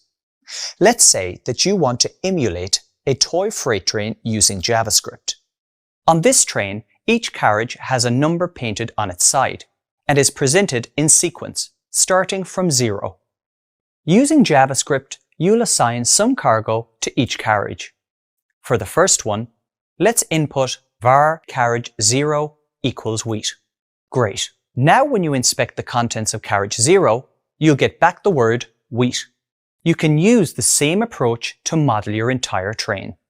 Let's say you do just that and end up with 5 variables of different values. You've just built a train with 5 carriages, each holding different cargo. Now let's make things interesting and introduce a second train. This one only has 2 carriages, with the number 0 and 1 painted on the sides. Seems pretty simple, right? Well, you can't use the variable names carriage 0 and carriage 1 because they're already taken. You could use more descriptive names such as train 2 carriage 0 and train 2 carriage 1, but that feels a bit wordy. Another problem is that you need to signal that these variables are a collection belonging to train 2, but when written this way, JavaScript doesn't understand that. Luckily, we can fix this. To make JavaScript understand that we will group a sequence of variables in a collection, we use arrays. You can build an array using the array literal syntax, which is an opening square bracket followed by a closing one. The array is currently empty, but JavaScript now understands that we will provide a collection of items. So let's assign that collection to the train1 variable.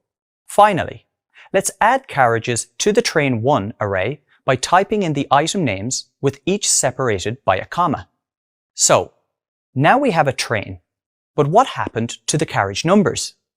Not to worry, behind the scenes JavaScript gives each item a number, starting from 0, that corresponds to its place in the sequence. You can then use these numbers to access each carriage. For example, typing train1 followed by 0 encased in brackets will access the value inside carriage 0, which is wheat in this case. To summarize, arrays help us achieve several things in JavaScript.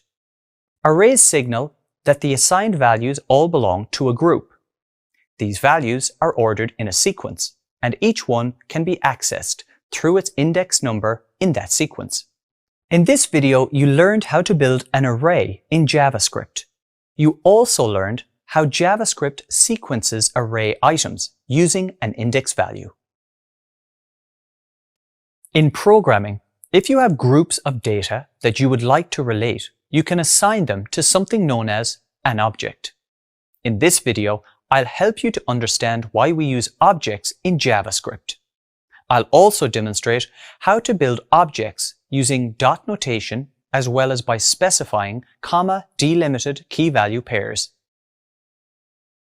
Let's say that you are using JavaScript to build a game, where the objective is to build your own cookie selling business.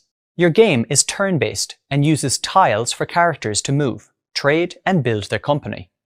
Your first task is to build a store manager character. You need to set certain traits, so let's code them with JavaScript variables. We'll set some numbers for the movement range, social skills, street smarts, and health. There. You've created a store manager, but there are a few improvements that you could make in your code. One issue is the long length of the variable names. Another is that your code does not explain to JavaScript that these variables are related and all describe the same character. This is where objects come in. Using objects, we can resolve these pain points by shortening our variable names and getting JavaScript to understand that all those variables are related. Let's start by declaring the variable storeManager, to which you assign an opening and a closing curly brace. This creates an empty object literal.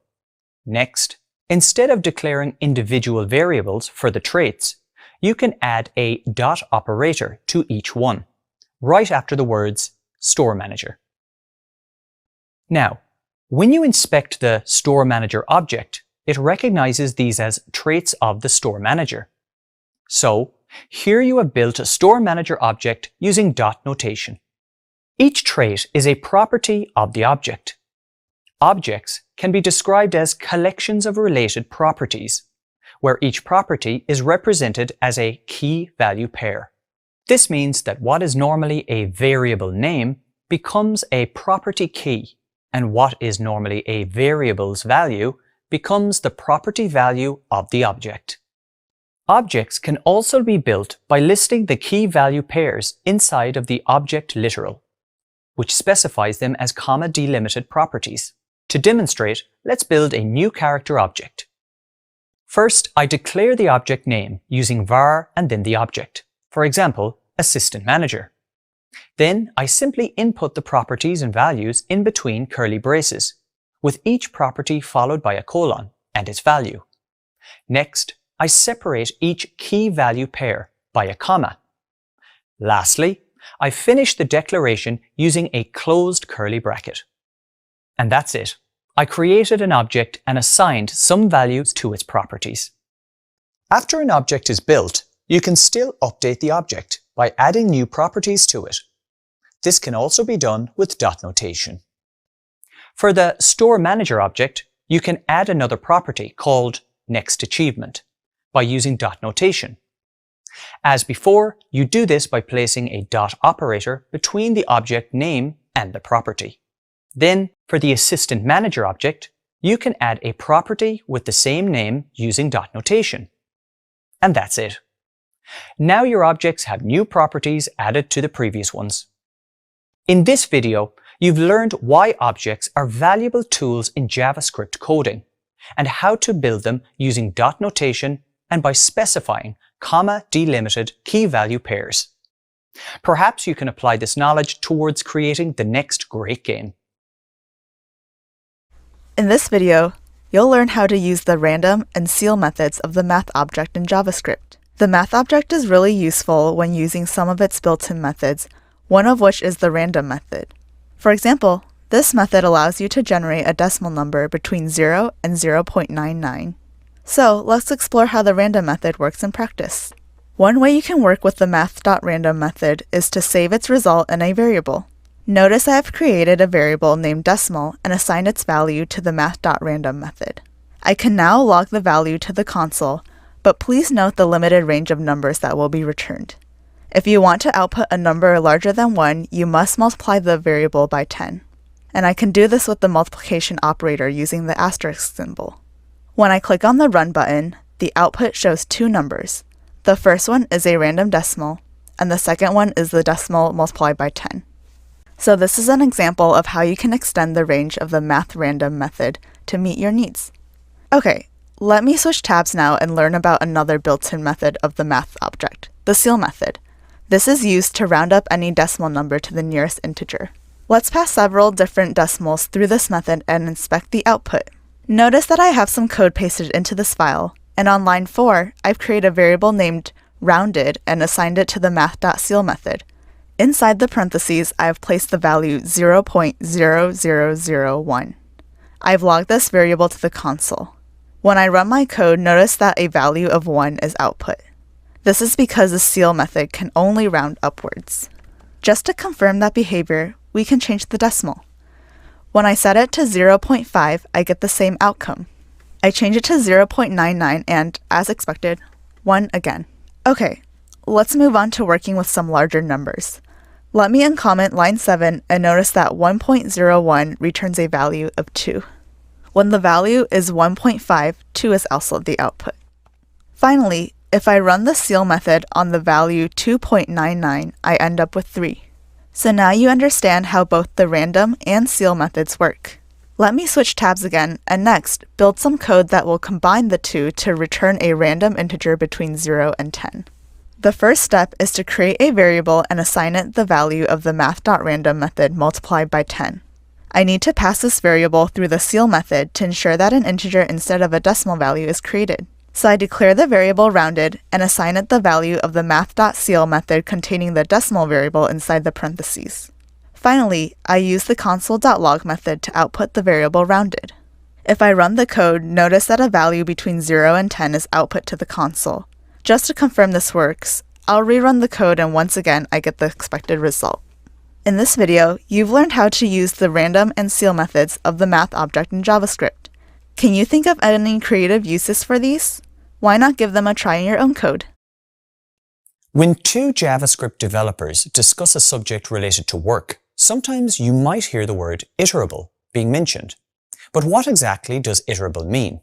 Well, in JavaScript, an iterable is any data type that can be iterated over using a for-of loop. Some of the data types you can iterate over are arrays and strings. In this video, you will learn about the array characteristics of strings, and you will also explore further string manipulation using the concatenation operator. In the world of JavaScript, it can often be said that strings behave like arrays, as strings are array-like. For example, you can run a for loop over an array of letters and output the result using the console.log method. Additionally, you can also run a for loop over a string. For example, loop over the string ABC to output the letters individually. Okay, let me demonstrate this now with some code examples. In the file I have open in my console, I have a variable veggies, which has an array with 3 strings. Each string holds the name of a vegetable, specifically onion, parsley, and carrot. I've typed a console log for veggies.length, which will return the number of array items. I also have console logs for the first and second items of the array, using the indexes 0 and 1 respectively. And finally, I have an example of a for loop that sets the counter of I to 0. The exit condition for this loop is that the comparison of I is less than veggies length, returns false, and I++ is the value to increment on each loop. Inside the for loop, I'm console logging the veggies at the index of I. When I run this code, I get a 3 to represent the array length, onion from index 0, parsley from index 1, and then finally onion, parsley, and carrot as a result of the for loop outputting all the items in the array. Now, let's clear the console and move on to the next file. Here, I'll explore how strings can be iterated over. In this file, I have a variable named greeting with a string value of howdy, along with console logs for the string length and the characters at indexes 0 and 1. And again, I have a for loop that is structurally the same as the previous example. Running this code gives us 5 for the string length, H and O for the 0 and 1 indexes, and then each of the characters of the full string in sequence as an output of the loop. Despite the similar behavior, strings are not arrays. To examine this more closely, let's move on to the next example. Let me clear the output first. In this code, I have the greet variable that stores a string hello and a user variable that stores a string Lisa. Then I run a console log with the string greet and the pop method, which, as you know, removes items from an array. There are 2 other lines of code, but don't worry about them now. I cover them shortly. When I try to run this code, I get an error that says type error greet.pop is not a function. This tells me that I can't run all the array methods on strings. Now, let's run the 2 other lines of code. On the first one, I console log the variable greet, the plus operator, and the variable user. And on the next line, I console log the variable greet and concat method with the variable user. The concat method accepts whatever value I want to concat or join with the greet variable. In this case, both lines of code will work, so they both console log hello Lisa. So I can confirm that the plus operator here, when used on strings, acts as a concatenation operator, meaning it joins strings together. And I also have a method named concat that I can use on a string to add values to whatever string the concat method was run on. In this video, you'll learn how to use the typeof operator to identify the data type of elements in JavaScript. The typeof operator accepts and evaluates a parameter and returns the name of the data type, represented as a string. To use it, you can type typeof followed by the parameter enclosed within parentheses. In my code, notice that I have created several instances of the variable test. Each is assigned the typeof operator with a different parameter.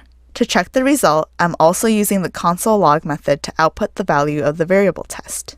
Okay, so as you might notice, I have commented out all the lines of code containing the test variables.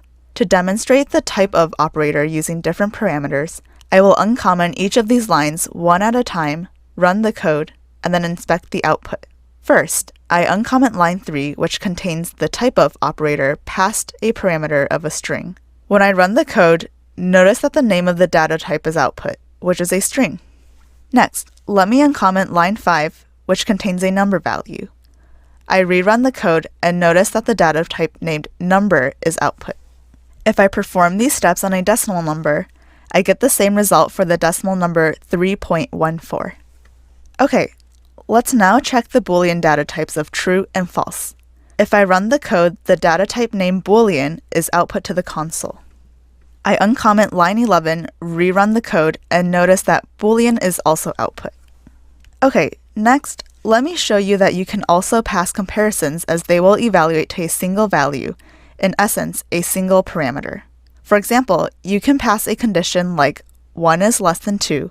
When I run the code, Boolean is output. You can also pass an array as a parameter to the typeof operator. However, the result might be somewhat surprising.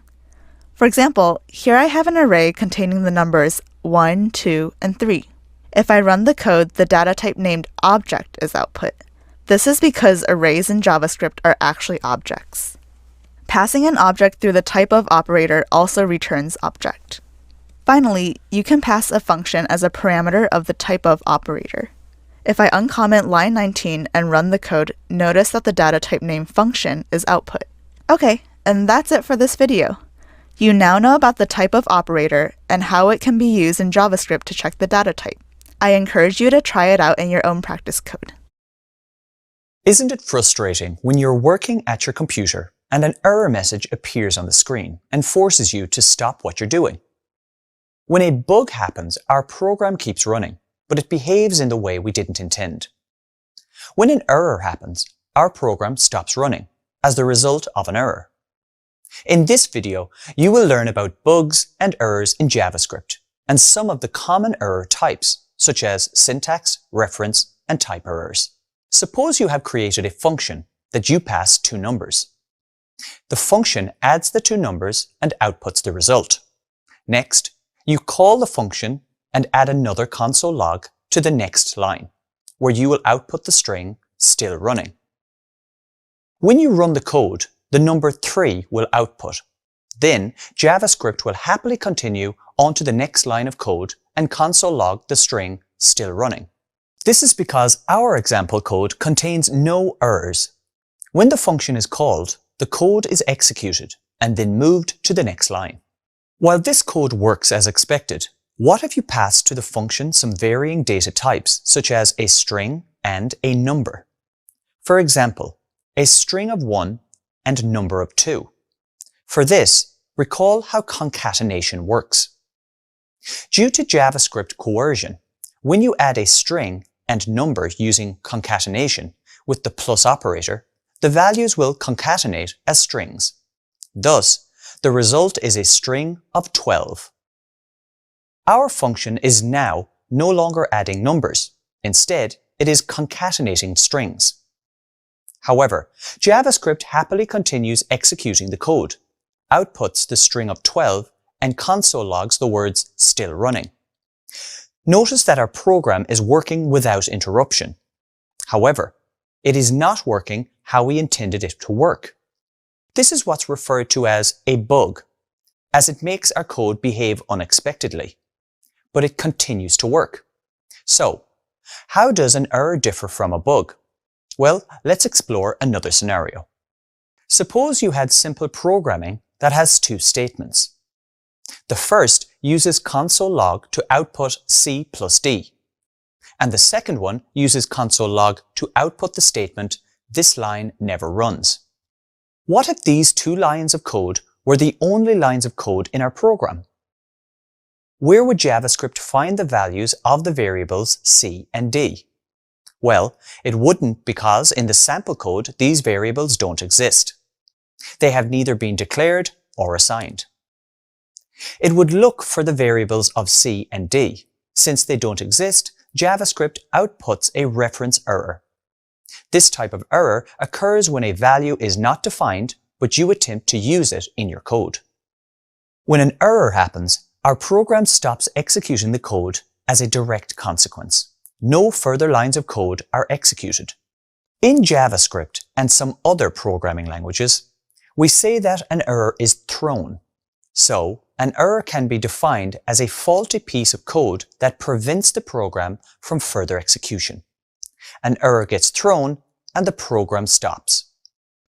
JavaScript does its best with reporting error by outputting an error message to the console.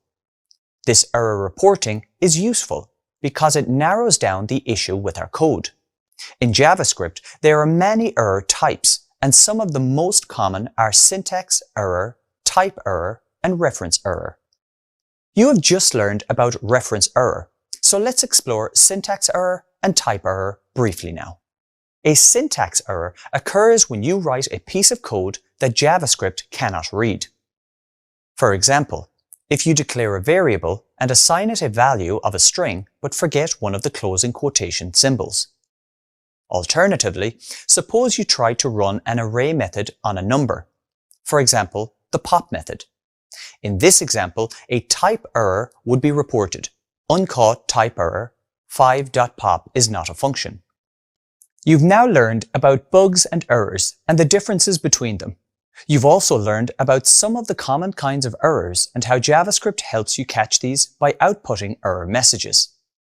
It's a fact that programming errors will almost certainly occur every time you write code. Next, you'll learn about some of the different JavaScript tools used to catch these errors. Have you ever watched two people playing a game of catch? It's a pretty simple game. One player throws a ball and the other tries to catch it. You may recall that when your code contains an error, it stops running. Well, in JavaScript, there are some built-in statements to help your code continue to run even if an error occurs. They also use keywords like throw and catch. However, they try to catch the error instead of the ball. In this video, you will learn about the statements throw, try, and catch, and how they can be used to work with errors in JavaScript and prevent your code from stopping. This process is more commonly known as error handling. First, let's explore the try-catch statement that uses the keywords try and catch. If a piece of code throws an error, it can get wrapped inside a try block. Then you can catch the error with the catch block and use it to do something. For example, output the error message to the console. Another keyword that you need to be aware of is the throw keyword. Using the throw keyword, you can force an error to be thrown from the try block to the catch block. It's important to remember that you can use the throw keyword outside the try block, but it will not be possible to catch it. The catch block accepts something called an error, which is an object. This is the actual error that is thrown from the try block. While you can name it anything you like, it's best to keep it short and meaningful. In this case, I named it ERR. Let me demonstrate how this works further with some code examples. Let's define a block of code to be tested for errors using the try-catch statement. Okay, so I have Visual Studio Code open and a JavaScript file with some sample code. If I was to run this code now, it would return an error and stop working. This is because the first line uses a console log to output a plus b, but these variables are not declared anywhere. The second line has a console log to output the string "this line is never reached," and this statement looks to be error-free.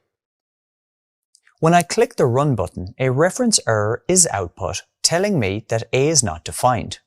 The JavaScript engine then stops immediately and does not process the second line. It's not only JavaScript that throws errors in our programs. You can actually throw them on purpose. This is done by typing the keyword throw followed by the keyword new and then a specific errors constructor. In this case, I use the reference error constructor with a pair of parentheses at the end. When I run the code this time, I get a reference error output again. So, how can we prevent errors from stopping our programs? This is where the try-catch syntax makes itself useful. Let's go to a separate file with code that shows how that works. But first, let's break down the structure of the code. The try block starts with the try keyword, and inside of curly braces, you place the code that you think will throw an error. Next is the catch block, which catches the error that the try block produces. It begins with the catch keyword, and in parentheses, you have a built-in error object that you can name whatever you like. But here I've used ERR. Inside the curly braces, you place the code you would like to execute. In this example, the try block contains the same console log statement as before to output A plus B. The catch block contains console logs to output two strings. There was an error, and the error was saved in the error log. Finally, after the catch block, another console log outputs the string "my program does not stop." The benefit of using try-catch is that even if JavaScript throws an error while going through our code, it will not stop program execution. To demonstrate that, let's run our code example. Notice again, a reference error is output stating that A is not defined, and then the two strings from our catch block. It's important to understand here that the error is output because I logged it to the console. The string's output after the error message, proving our program continued running. Finally, let me switch tabs to another file and demonstrate how JavaScript responds when I manually throw an error. In this example, the try block contains the throw statement to throw a new reference error. In the catch block, there are two console logs.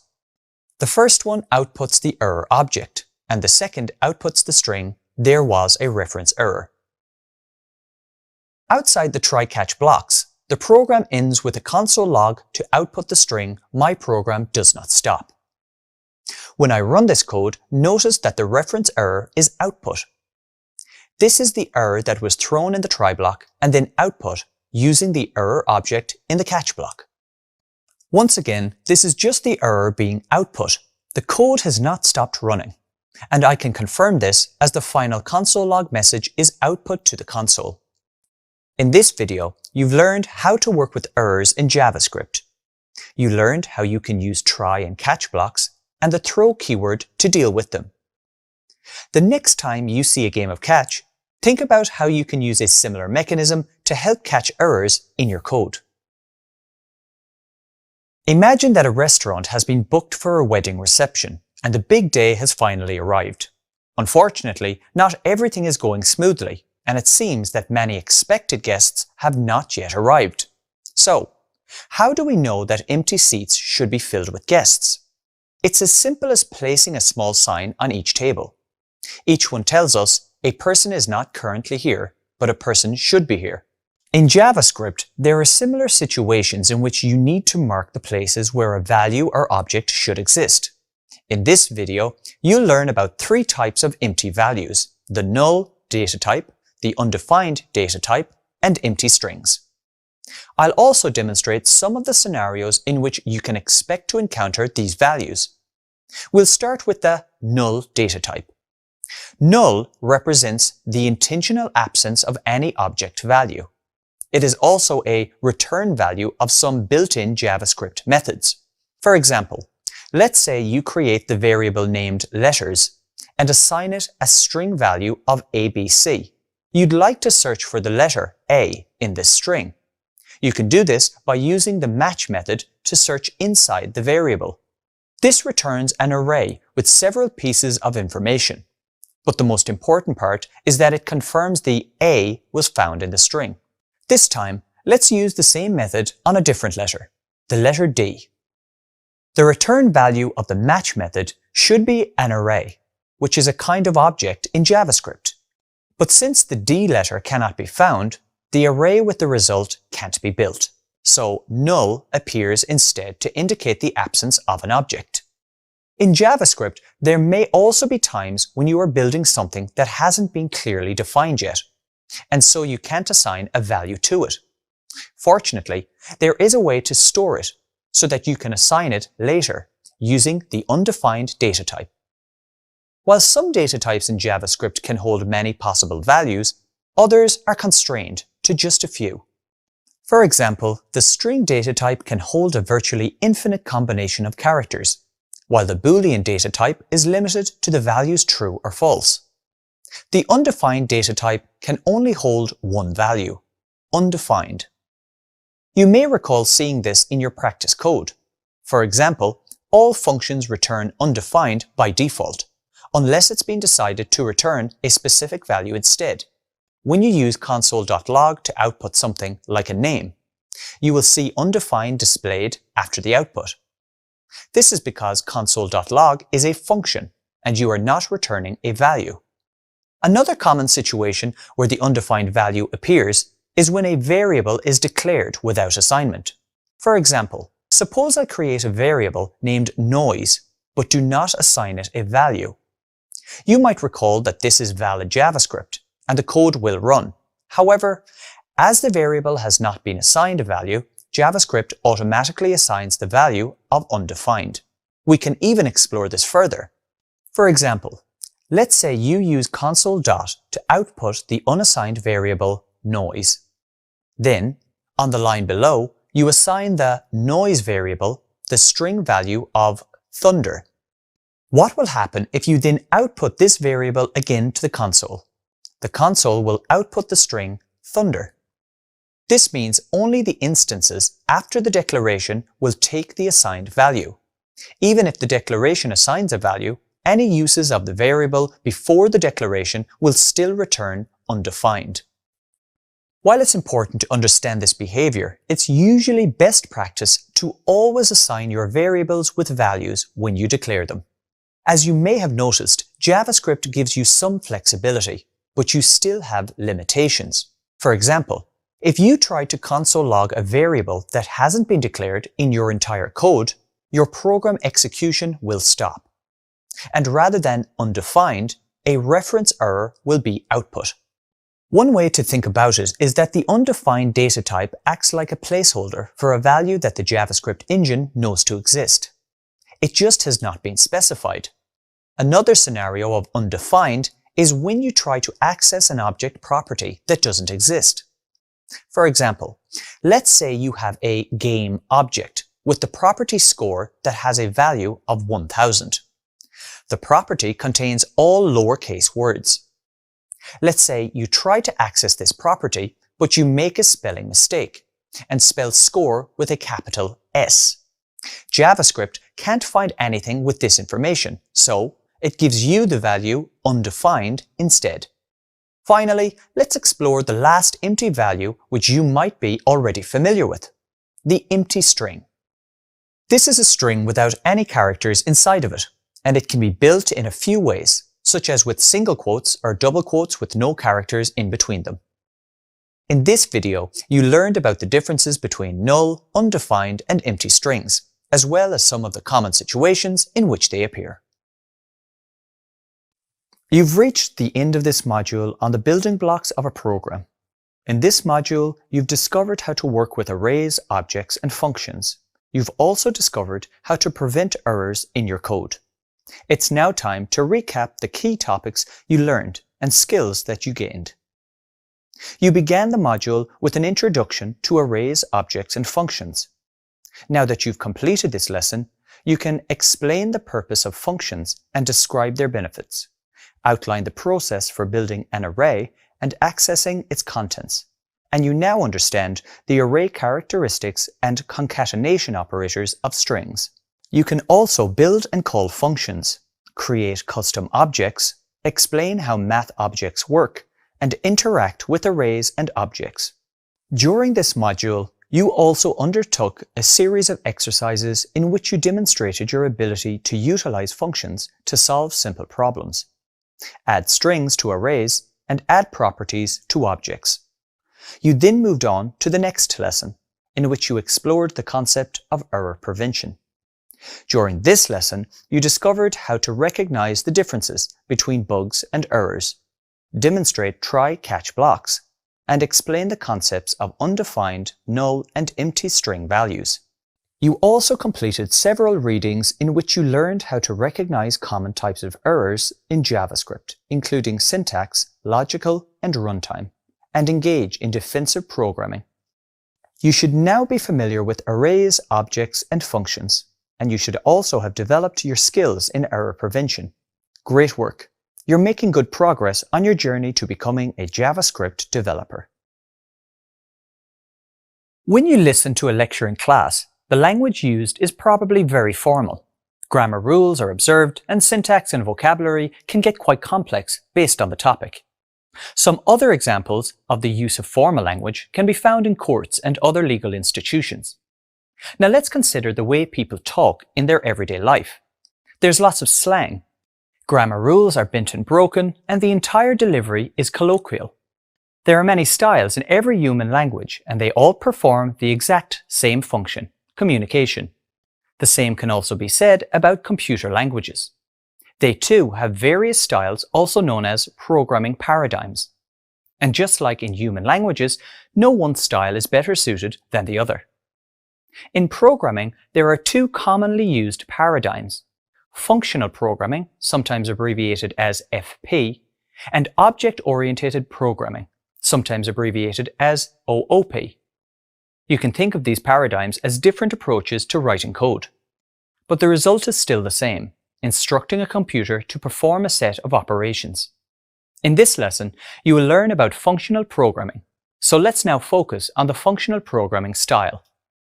There is a clear distinction between data and functions in functional programming, as data can exist outside of functions. For example, you may recall that when functions need some data, you pass them the values in the form of arguments. Then a function performs some work on the given data and returns some values that you can then use somewhere else in your program. An alternative paradigm is the object-oriented programming paradigm, where you combine both data and functions into objects. You'll learn more about object-oriented programming later. Now let's examine a practical implementation of the functional programming style using a coding example to calculate currency conversion. Okay, so in this example of functional programming, let me start by giving my program some data.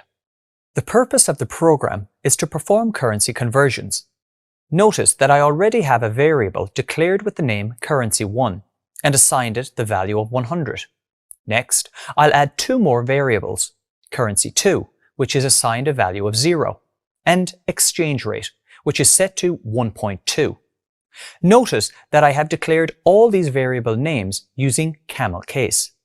This is where the first letter of the first word is lowercase, and the first letter of the subsequent words are without spaces and in uppercase.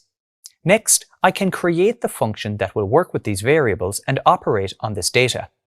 First, I create a function named convertCurrency that accepts two parameters, amount and rate. Then, in the function's body, I return the result of the amount multiplied by the rate. Basically, I'm coding it to multiply the two values it receives and return the result. Next, I need to update the value of currency2, which was previously defined on line 4, assigned to the value of 0. To do this, I call the convertCurrency function with arguments of currency1 and exchange rate, and I assign the value returned from this function call to the currency2 variable. Recall that when the function is invoked, it will return a value, which will be assigned to the variable currency2. It's important to remember that I need to also pass the two arguments required for my function to work. In this example, I'm sending the variables currency1 and exchange rate. Basically, I'm passing the values 100 and 1.2 to the function so it can perform its calculation and return the result. Finally, I console log the value of currency2 to test my code.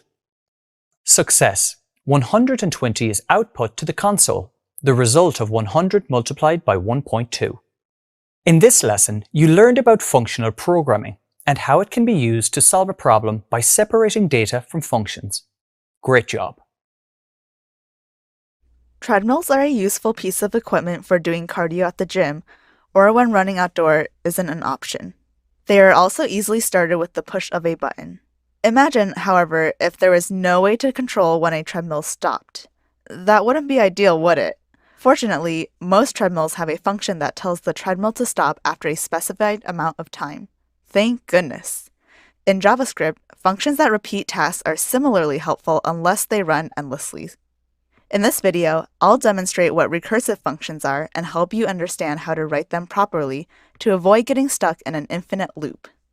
To call, invoke, or execute a function means instructing it to follow the code inside of it one line at a time. To demonstrate, let's first build an example. Type function example parentheses, then left curly brace. Press enter to advance to the next line and type console.log. Inside of the parentheses, type quote line1 unquote, and then close off with a semicolon. I now have one line of code, but let's add a few more. On separate lines, I input 2 more console.log lines as I did before, but this time containing the strings line 2 and line 3 respectively. I close the function by inputting a right curly brace. I've built a function called example with 3 lines. When I run it, each of the lines will be executed one at a time in sequence, producing 3 strings. To make things interesting, let's add one more line to the example function. This time, type the name of the function itself. So that's example parentheses semicolon. Now, if I run the function again, it will repeat in an infinite loop. Obviously, this wouldn't be useful, so let's improve it and ensure that it won't run endlessly. I add a new line before the function and type let counter = 3 semicolon. Next, I delete my 3 console.log lines, which I'll replace with some different code. For the first line, I type console.log and then counter inside of the parentheses. On the second line, I type counter = counter -1 semicolon. And finally, for the third line, I start by typing if, and then inside of the parentheses, I type counter == 0, and then I type return and a semicolon. If I call the function this time, it will log the numbers 3, 2, 1, and then stop. When a function calls itself, this is what's known as recursion. Recursion is an alternative way to run repetitive code without the use of loops. Next time you see someone running on a treadmill, imagine a function running in the background. It might be calling itself to continue running until its condition is met to stop. In this video, you learned about the uses and potential problems of recursive functions and how to write them so that they don't run endlessly. Scope is all about code accessibility. It determines which parts of the code are accessible and which parts are inaccessible. For example, what variables can a function access within code? Over the next few minutes, you'll explore the concept of scope and learn about how the scope chain works within JavaScript. You will also explore some of the different scope types, such as global and local. A nice way to think about how scope works in JavaScript is a two-way mirror glass. This is a piece of glass where only one side is transparent. For example, if a restaurant uses two-way glass, people outside the restaurant can't see what's happening inside, but the people inside can see what is happening outside. The process is similar to how scope works in JavaScript. For example, the code that exists outside of a function is referred to as global scope, and all the code inside of a function is known as local scope or function scope. If a variable is defined within a function, then you can say it's scoped to that function. This is also known as local scope. For example, I could define a variable named local var and place it within a function. I could then say that this variable is scoped to the function in which it was created. Each function keeps a reference to its parent scope. This chain of scope references is referred to as the scope chain. You're now familiar with scope and how the scope chain works in JavaScript. You can also identify how some of the different types of scope work, including global and local, also known as function scope. You might recall that scope relates to code accessibility. It determines which part of the code are accessible by different parts of the program. In this video, you will explore scoping in more detail and learn about two more scope types and how they work with the keywords var, let, and const. You may recall that all the code outside of functions is referred to as global scope, and all the code inside of a function is known as local scope. Local scope states that a variable is only accessible in the function where it is declared. In the ES5 version of JavaScript, only functions can build local scope. The ES6 version of JavaScript introduced a new variety of scope, known as the block scope. Block scope states that a variable declared in a block of code is only accessible inside that block. All the other code outside of the code block cannot access it. Block scope is built when you declare variables using let or const. In other words, when you build variables with let or const, they become immediately scoped to the code block they were created in. The scope of these variables is contained within curly braces. For example, you can declare two separate variables with the same name if one is declared inside curly braces and the other is not. You can then only access these variables inside their scope. Before ES6, the only way to declare a variable in JavaScript was to use the var keyword. The var keyword is very lenient. Let's outline some characteristics of variables that are declared with var. First, you can use it in your code even before it is declared. Also, you can redeclare the same variable when you use var. And the variables are scoped to a function, or if they are declared outside a function, their scope is global. With ES6, the suggested way to declare variables is to use the let or const keywords. Its syntax is very similar to the var syntax, only the keyword is replaced. For example, let's say you want to declare a variable named user and assign it to a string set to the value of Miranda. In ES5, you use the keyword var, the variable user, the equal operator, and then the string value Miranda inside double quotes. In ES6, with let and const, you use the same syntax, only changing the var keyword to either let or const. Note that the syntax is very similar. Okay, so you might be wondering what's the difference between var, let, and const. The simplest explanation is that the behavior of let and const is more strict. With a let or a const variable, you cannot use it in your code before you declare it. You cannot redeclare it using the variable keyword, like you can with var. Finally, it's scoped to the block, even within if statements and loops, like the for or while loops. If you are new to JavaScript, it may be confusing as to when to use either var, let, or const. A pro tip is to remember it like this. Use let if the value might change in the future, and use const if the value will never change. In this video, you learned how the scope of variables changes when you use the keyword var in ES5 JavaScript and when you use the keywords let and const in ES6 JavaScript. Great job! In this video, you'll learn about the var, let, and const variables and the different rules that they are bound to. Let's start with the var keyword. I've typed some example code that is currently commented out, but we'll go through it one point at a time.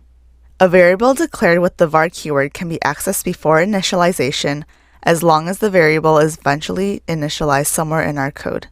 To confirm that, let's try to console log a variable that hasn't been declared or initialized. I type console.log and then user in parentheses and click the run button. This returns reference error user is not defined, which is probably expected. However, suppose I use the var keyword to declare the variable user as my last line of code and rerun the code.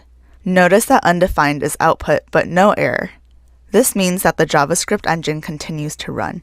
Let me clear my window here, and another thing to know about the var keyword is that we can declare and redeclare the same var variable without errors.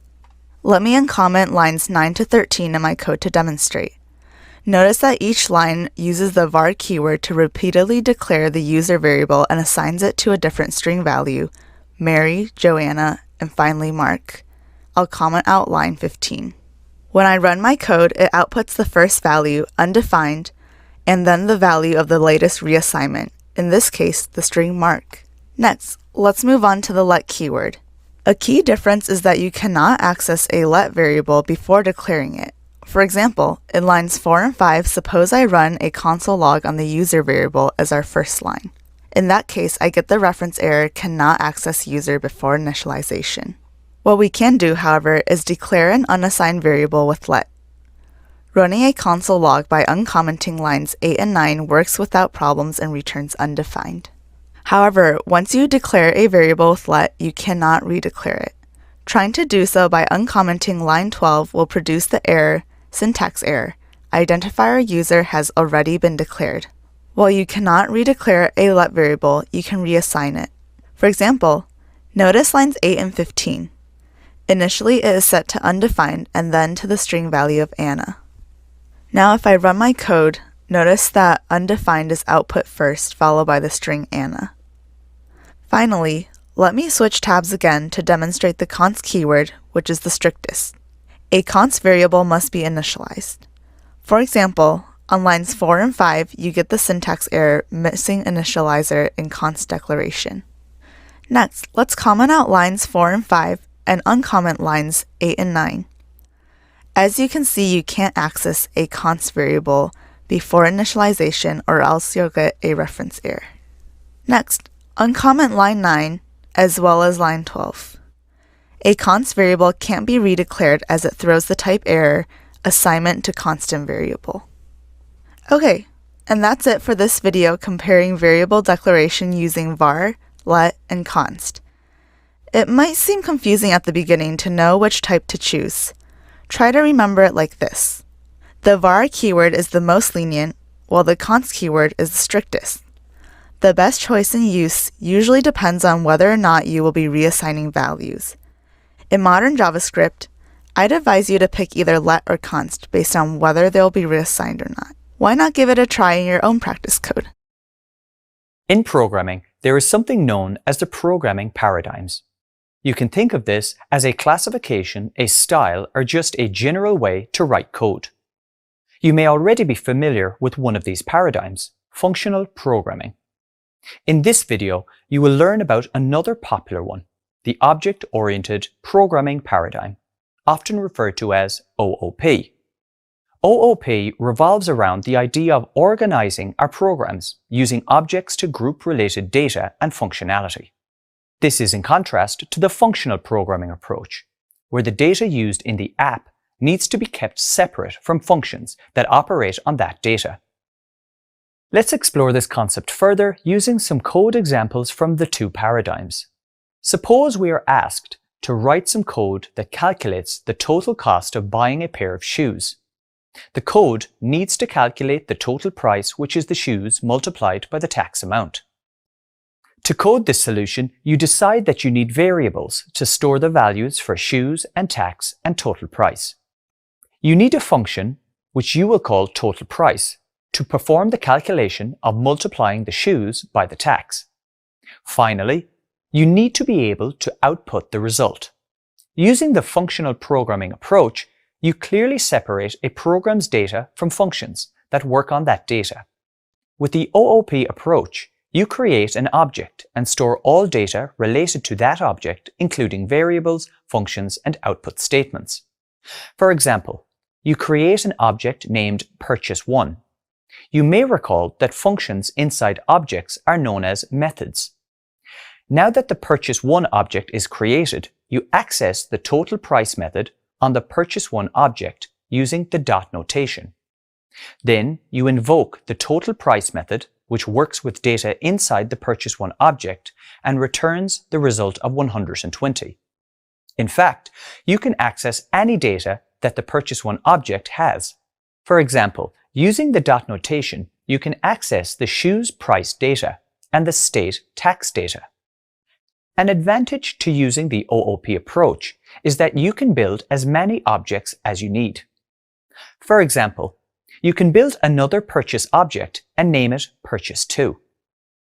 Once created, you can also access the total price method on the purchase2 object just like you did on the purchase1 object previously. You may notice that the total price method was almost the same in both the purchase1 and the purchase2 objects. This means that you can improve the objects so that both methods are identical. And you can do that by using the this keyword, which you may recall. It essentially means this object. It's important to note that the code still works exactly the same as before. Okay, so you may be wondering, why did I go through the trouble of updating the code of purchase1.choosePrice to this.choosePrice? Well, the advantage here is that rather than having to think about the name of the object whose choosePrice property I'm trying to access, I just use the alias of the current object's name, namely the this keyword. And now I can just copy the total price method from the purchase1 object and reuse it in the purchase2 object. So, using the this keyword allows me to not really care about the current object's name, which is an improvement to the previous code I had. However, programmers are always eager to avoid wasting resources when writing code, and coding a custom method on each of the objects I build is wasteful. The solution to this is to code my objects using some sort of a template. You will learn how to create this later in this lesson using something called a class. For now, let's explore object-oriented programming principles with the example of calculating the total cost of buying a pair of shoes. Before starting, let's first quickly revisit another programming style, functional programming. This should help you understand the differences between the two paradigms. I start with var shoes equals 100, and I also add var state tax equals 1.2. Next, I declare a function which returns the value of the shoes multiplied by the value of the tax. This is written as function total price with shoes and tax in parentheses. Inside of curly braces, I add return shoes asterisk tax. Now I'm declaring the variable to pay, which invokes the total price function and passes the shoes variable value, as well as the state tax variable value. Finally, I console log the toPay variable. When I run the code, the output is 120. So that's an example of the functional paradigm. But this time, let's build something similar with the OOP paradigm. I go to a separate file where I declare the variable purchase1 and store an object literal inside of it with curly braces. I then add the property shoes and set it to 100, followed by state tax, which is set to 1.2. The last property is total price, which is set to a function to declare a calculation variable. This variable is equal to the purchase1.choose property multiplied by the purchase1.stateTax property.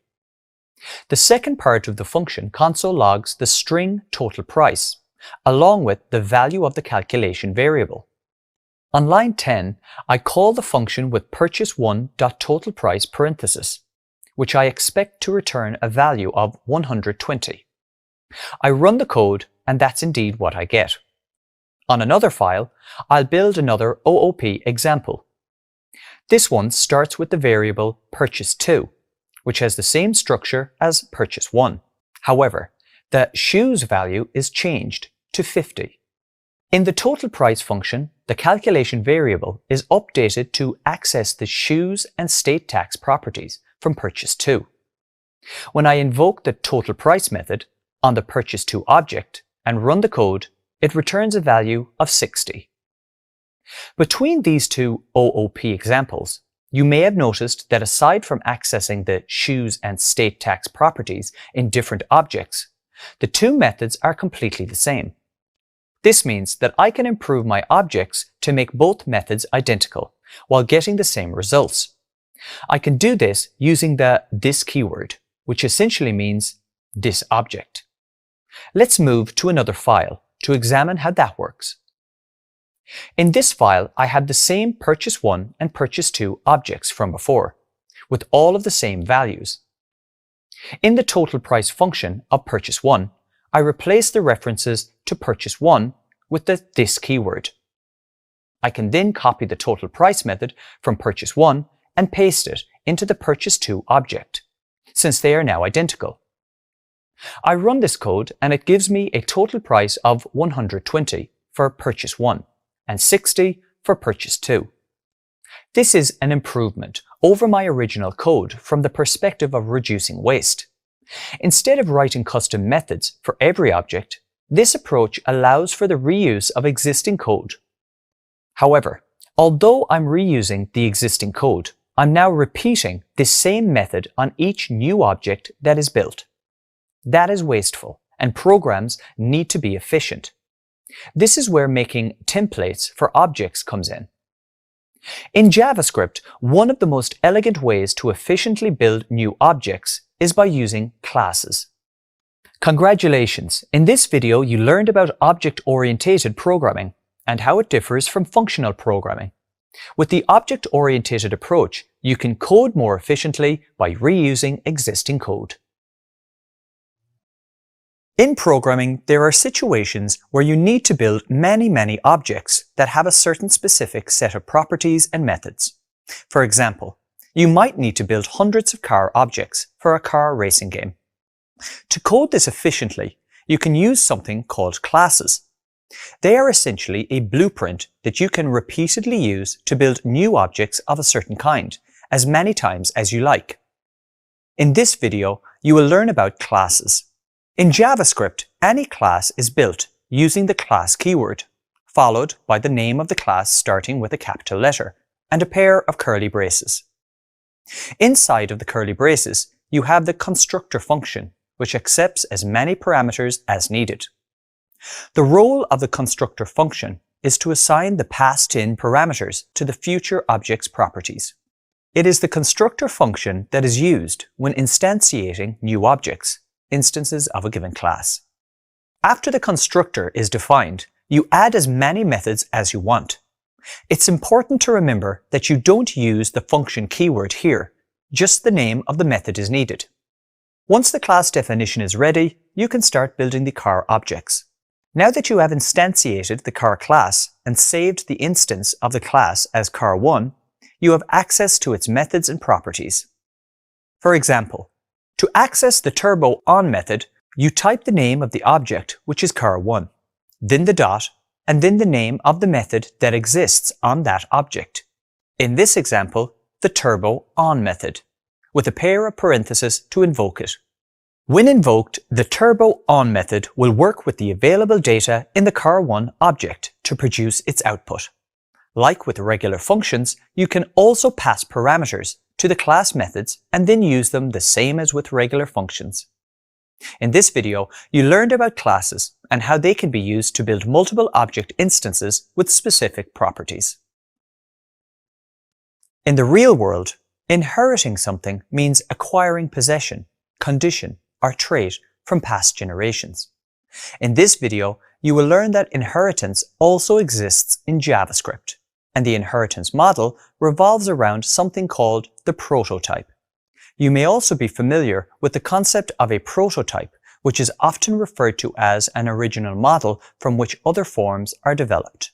In JavaScript, the prototype is an object that can hold properties to be shared by multiple other objects. And this is the basis of how inheritance works in JavaScript. This is why it's sometimes said that JavaScript implements a prototypal inheritance model. Let's explore this further now with some code examples to demonstrate inheritance and how to build a prototype. Consider the following object. I'm setting the var bird to an object that has 3 properties, each set to the Boolean value of true. The properties are has wings, can fly, and has feathers. Using the readily available object create, I can construct new objects. For example, I've set the eagle1 variable to a call that takes the bird object and passes it to the object.create method. I can console log the contents of the eagle1 object now. Let's run the code. And notice an empty object logged to the console.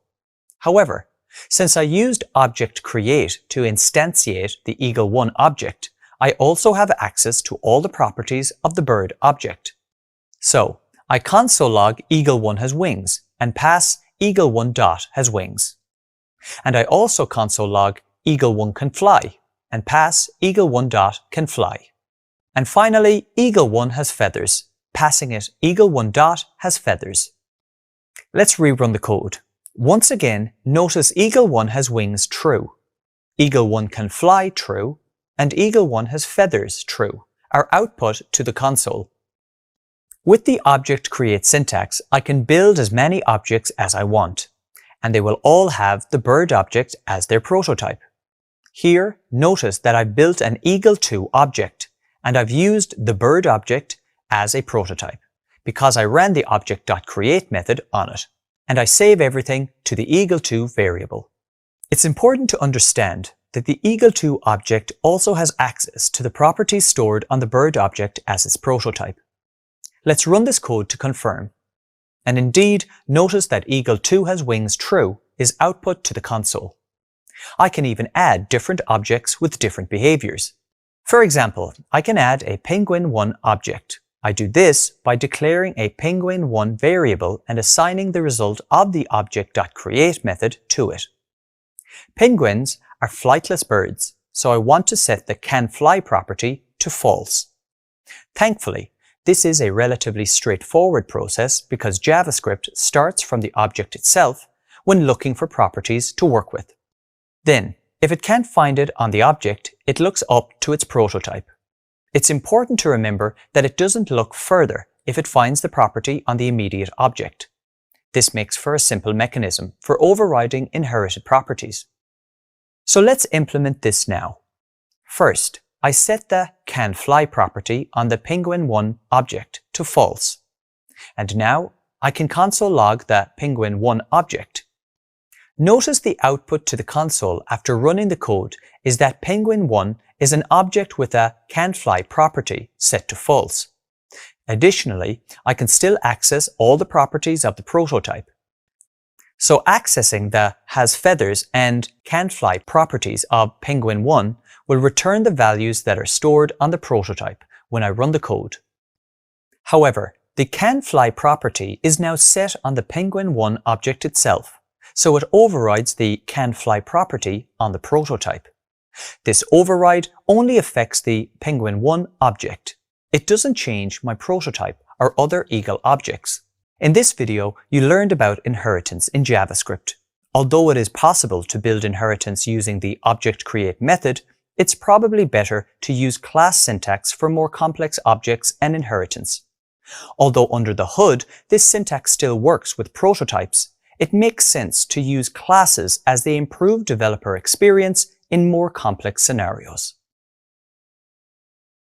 Have you ever needed to apply the formatting of text in a word processor from one portion of text to another?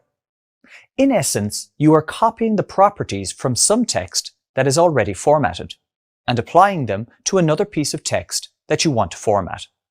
In a similar way as with text, JavaScript objects can have properties that define their characteristics.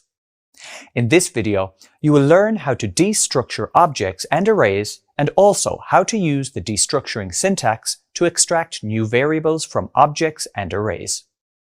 To illustrate destructuring, imagine that an object or an array is like a project folder that you have on your computer with several files in it.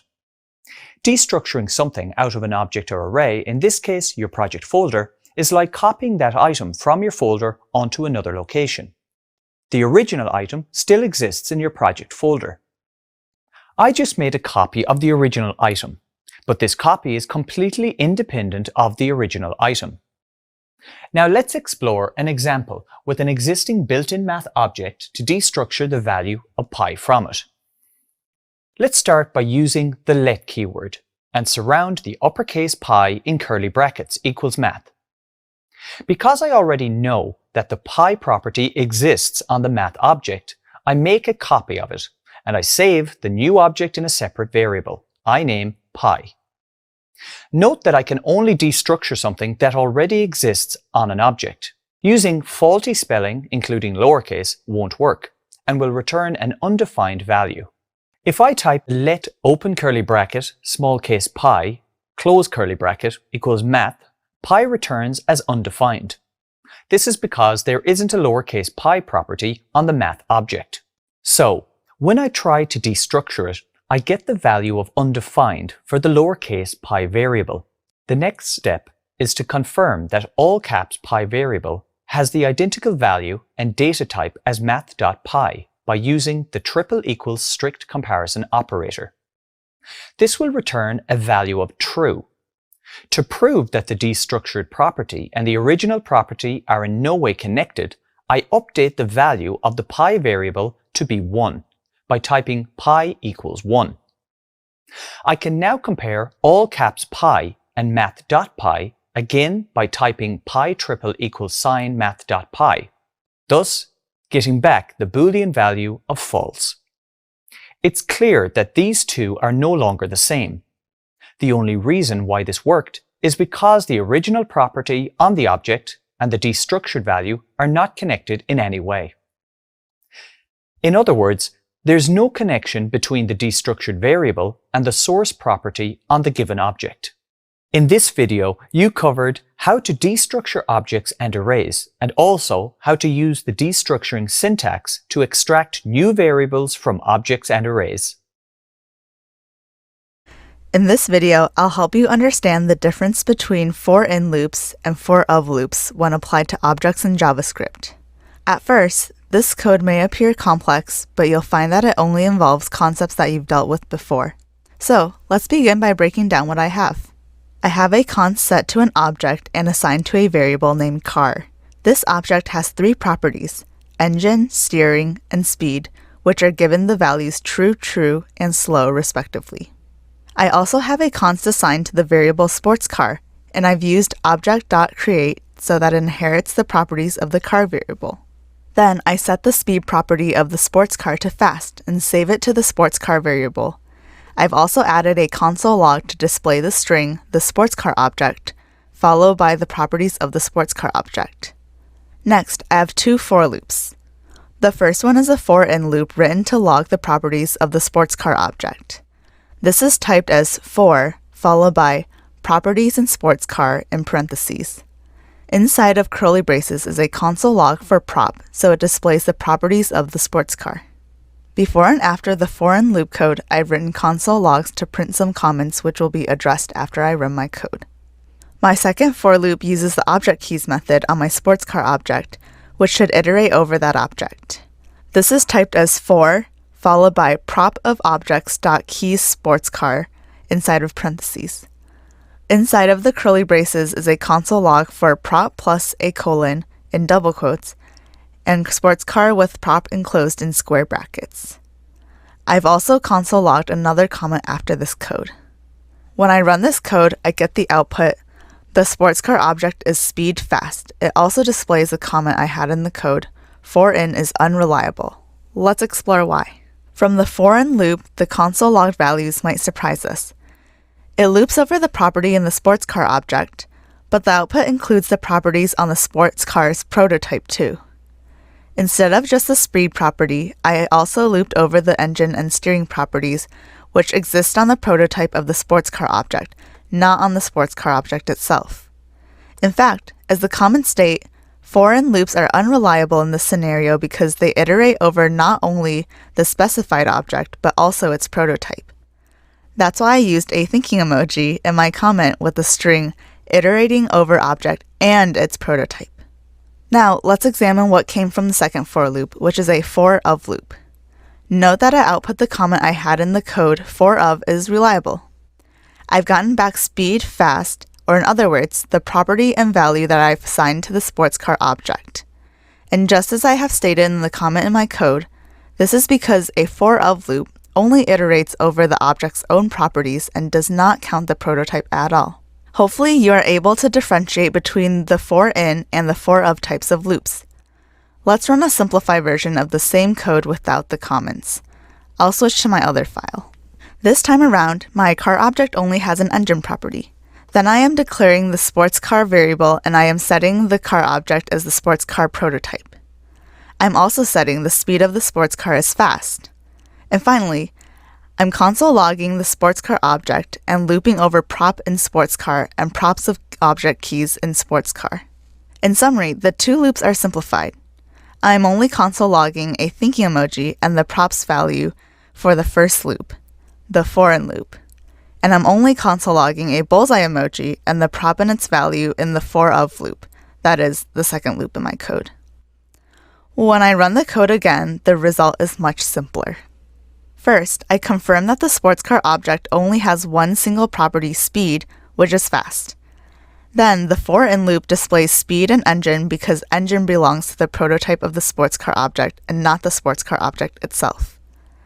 And finally, the for-of loop outputs looping over only the sports car object properties, which in this case is only the property fast. The emojis from my code appear alongside these properties and help us to understand what they mean. And just to sum it up, the speed and engine properties are from the for-in loop because it draws from the prototype of the sports car object as well as the object itself. The speed fast property, however, comes from the for-of loop since that iterates over the sports car object's property only. In this video, you learned that when you run on objects in JavaScript, for-in loops iterate over the properties of the object and its prototype, while for-of loops do this only for the object's properties. In this video, I'll guide you through creating and using template literals in JavaScript ES6 to understand their benefits. First, let's revisit strings in JavaScript ES5, which are built using single quotes or double quotes. I have an example in my code. I've declared a variable no multiline with the let keyword, which holds the string value no multiline strings in ES5. On the following line, I'm using the console.log method to output the string did you know, followed by the plus operator, and then finally the no multiline variable. Recall that you can use the plus operator for concatenation. When I run the code, I get the expected output of did you know, no multiline strings in ES5. This time, let's change the value of the no multiline variable. To do this, I place my cursor after the word no and press the enter key to move part of the string to a second line. This now spans the string over multiple lines. If we were to run this code now, we would get the error. Also, notice that VS Code is trying to warn us about this error by highlighting the end of lines 3 and 4 with red text and displaying the message unterminated string literal. This is basically JavaScript telling us that our single line string is not coded correctly with the expected closing double quotation symbol. Using ES5 methods, you can only create strings using single or double quotations, and using this method does not support the use of multiline strings. Next, let me clear the output and switch tabs in my code. Here, we have some syntax that may be unfamiliar to you. We have a variable multiline declared with the let keyword, and it contains a string. Like the previous example, this string is distributed across several lines. However, instead of quotes, it's encased within a pair of backticks. This turns it into an ES6 expression known as a template literal. The backtick symbol is usually located above the tab key to the left of the 1 key on your keyboard. Still, it's a good idea to check your device's documentation as you may be using a different keyboard layout. Using template literals, you can add as many lines as you want without causing errors. I can confirm this by running my code. Notice that the output is a multi-line string. But wait, it gets better. We can combine template literals with variable interpolation for even more flexibility. Once again, let me clear the output and continue to the next tab. Here, notice I have two variables called first and second, each containing a single line string encased in backticks. But there's a twist here. Each string also has a segment that sits inside of quotes. Wouldn't this cause conflict, you might wonder? Fortunately, that's not the case.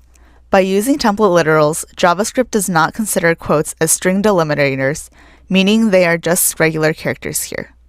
Now I can use template literals again to interpolate the variables first and second on a different line.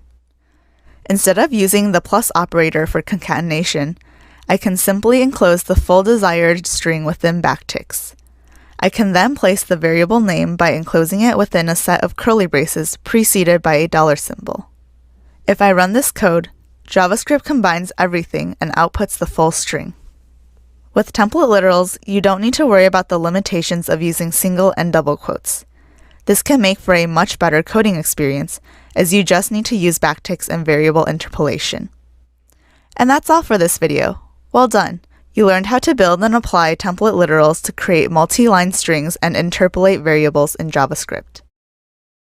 Suppose you receive some data on students' test results, and your task is to write a program that outputs an average grade from all the tests based on the raw data. Before you can code this task, you need to consider two separate issues. First, how do you represent the given data in your app? And second, how do you code the solution? Before you even start coding a solution, you need to think about how you will represent the data.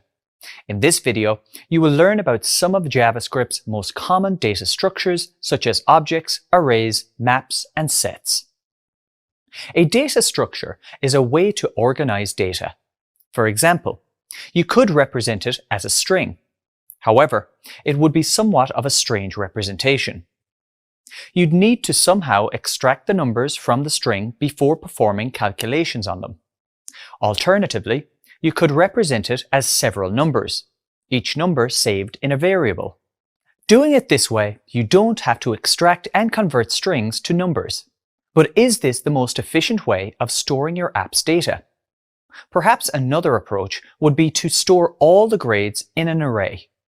This way of organizing your data is even more efficient. It involves less typing, and we're grouping related data together under a single label. You may recall the many benefits of using arrays, but what is important here is that you understand how you code a solution to a given task depends on how you structure your data. In other words, a solution to a coding task depends on the data structure you use. JavaScript is somewhat limited in the types of data structures available compared to other programming languages such as Java or Python. However, some of the most common that you will encounter are objects, arrays, maps, and sets. You may be familiar with some of these already. Let's explore each briefly now. You may recall that an object is an unordered, non-iterable collection of key-value pairs. And you use objects when you need to store and later access a value under a key. An example of using this data structure is when you need to write object-oriented or OOP code. Similarly, you may also recall an array, which is an ordered, iterable collection of values. Likewise, you use arrays when you need to store and later access a value under an index. And remember, we do not specify the index. JavaScript does this automatically. You only use the index to access the specific value stored in the array. When working with arrays, it's common to use a loop, such as a for loop, to access and edit the data. For example, to find the average grade for the task earlier, you could loop over the array and calculate the total sum. Then, after the for loop, calculate the average by dividing the sum by the length of the array. The next data structure is map, which is like an array because it's iterable. However, it consists of key-value pairs. It's important not to confuse a map with an object. With maps, any value can be used as a key. With objects, keys can only be strings or symbols. Finally, the last data structure I want you to know about is a set. This is another collection, where each item in the collection must be unique. For example, if you try to add a non-unique item to a set, this operation will simply not be run. In other words, no errors will be thrown and no updates will be made to a set. In this video, you learned about some of JavaScript's most common data structures, such as objects, arrays, maps, and sets. Which one you need to use depends on the task at hand. Next time you have a coding task, try to think of the data structures you might use. The spread operator is another of the many great new additions that came to the JavaScript language in its ES6 update. It is the shortest and simplest method to copy the properties of an object onto a newly created object. Think of the spread operator as a magical multi-purpose tool that can spread out array items and join objects together. In this video, you will explore what the spread operator is and how to use it. Note that the spread operator is characterized by 3 dots. To illustrate where the spread operator becomes useful, let's first build an array, and then call the items with a basic function. Using the variable keyword let, I create an array of the top 3 places to visit on a holiday to Rome. and I call it top 3. Then I include the Colosseum, Trevi Fountain, and the Vatican City as the elements of my top 3 array. Now I write a function that lists these 3 attractions. To keep it simple, I just log it into the console. I create a function and I name it showItinerary with 3 arguments: place 1, place 2, place 3. Now I console log the 3 places to visit by typing console.log and then the string visit and the first argument place 1. Next, I console log the other 2 arguments by first using the strings, then visit, and the argument place 2. And then the string finish with a visit to and the third argument, place 3. Then, when I run the function showItinerary, it should run through all 3 places. Now, let's try to run the showItinerary function with the elements in the top 3 array. I write the function name showItinerary and each array element starting with top 3, open square bracket, 0, which is the first element in the array, and close square bracket. Then I do the same for the other array elements, 1 and 2. But what if I extended my function to have 7 places that I want to visit? Let's disregard what the showItinerary function definition may show and imagine that I have made the necessary updates so that the function will handle 7 arguments. I have now built an entirely new array of the top 7 destinations, and I have saved it in a variable named top7. Now, I call the showItinerary function, and passing this function, the 7 arguments again start with 0, as in top7 and 0 within square brackets. Then the array again, top7 and number 1 within square brackets, and so on, until we get to the last top7 array element, which is top7 and number 6 within square brackets. While this code will work, it seems a bit impractical. The spread operator simplifies things. Let's try it now. I type the showItinerary function, then open parenthesis, 3 dots, top7, close parenthesis, semicolon. That's it. I used the spread operator by placing it in front of an array, which is passed to the showItinerary function. The advantage of this approach is that you don't have to list each individual member of the array that you want to pass to your function. The syntax is clear, concise, and easy to type. Now, if I go back to the top 3 array, I can use it with the spread operator just like I used it for the top 7 array. I type the showItinerary function and the 3 dots, and the array name top3 within parenthesis, and I end with a semicolon. The function returns the combination of the strings and the variables I used earlier. Visit the Colosseum, then visit Trevi Fountain, and finish with a visit to the Vatican City. In this video, you explored what the spread operator is and how you can use it. You might already know that a spread operator in JavaScript is used to unpack a box, for example, to unpack an array. The rest operator, on the other hand, is used to build a smaller box and pack items into it. In this video, you will explore what a rest operator is and how to use it. To illustrate how a rest operator can be useful, consider a travel itinerary. I've realized that there are many things I'd love to see while in Rome during my vacation. Unfortunately, I'm pressed for time, and there's no way to really enjoy all of the attractions, even if I rush to see them all. Let's explore how to solve this itinerary issue. In this case, I can create an array of 7 places that I would like to visit on my holiday to Rome. So I type const top7 to create the array, and I list the 7 places I would like to go within square brackets, with each item in double quotes and separated by a comma. The Colosseum, the Roman Forum, the Vatican, Trevi Fountain, the Pantheon, Piazza Venezia, and the Palatine Hill. To solve the problem, I decide to organize my list in such a way that I have my top 3 attractions and prepare another list for a second visit. To do this, I use the rest operator and a technique known as destructuring. In this destructuring syntax, I simply specify what I want to get out of the top 7 array, in this case, the first 3 items. So, I start by typing const, open and close square bracket, equal sign, top7. Then I create 3 variables, first, second, and third, plus another variable to hold the rest of the list, named second visit.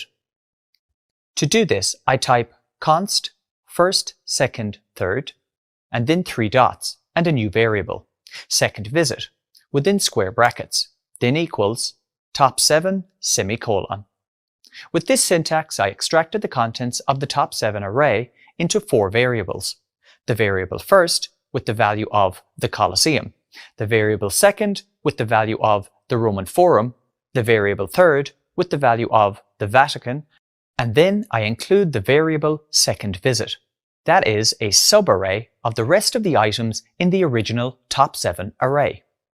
If I inspect second visit, an array of the 4 remaining attractions, Trevi Fountain, the Pantheon, Piazza Venezia, and the Palatine Hill, are all saved as string primitives. The rest operator, therefore, gives us what is left over of the source array as a separate subarray. The rest operator is also useful in functions too. In fact, I can use a rest parameter to quickly multiply values. I create a function to add the tax rate to prices. I name it add tax to prices and give it 2 parameters, the tax rate and the rest operator with the items bought. The function returns each item with the tax rate. In the add to tax prices parameters, the rest parameter gives me an array, so I can use array methods on items bought using the map method. It's important to know that the rest parameter must be the last parameter in the function definition. This means that adding any other parameter to my add tax to prices function after the rest operator and the items bought would result in an error. In this video, you learned how to use the rest operator, which groups the remaining parameters in a list within a standard JavaScript array. Well done with completing this video on the rest operator. Hello and welcome. Photographers often need different camera lenses for different shooting situations. It wouldn't be very economical to have a separate camera for every need that arises. Fortunately, most systems are modular, meaning the lens can be removed and replaced with a different one as needed. In JavaScript, complex programs can be useful for multiple applications, and it wouldn't make sense to rewrite them over and over. Thankfully, since version ES6, they can be saved and used elsewhere as modules. In this video, you'll cover what modules are in JavaScript, which includes how they work as well as their current limitations. You'll also explore how to use simple ES6 modules in a browser. JavaScript modules are standalone units of code that you can reuse again and again. Being standalone means that you can add them to your program, remove them, and replace them with other modules, and everything will still work. But before we continue, let's explore what things were like before modules entered the picture. In all versions of JS, all functions that are defined on the window object are global. While useful for simple projects, this created some issues when third-party libraries or multiple developers became involved. For example, a global function from one script could override a function from another one, using the same variable name. Techniques were developed to bypass these issues, but they were not without flaws, and so, for a long time, JavaScript lacked built-in, natively supported module functionality. An engineer at Mozilla named Kevin Dangour tried to fix this through a project called Server.js, which was later renamed to CommonJS. CommonJS is designed to specify how modules should work outside of the browser environment. It is mostly used on server-side JavaScript, namely Node.js. A downside of CommonJS is that browsers don't understand its syntax. That is, certain keywords that CommonJS relies on, such as require and module.exports, don't work as expected in browsers. You can learn more about other module systems in the additional reading. But now that you know a bit of the history, let me demonstrate ES6 modules in action. To understand how ES6 modules work, we need to go back to the humble HTML script tag.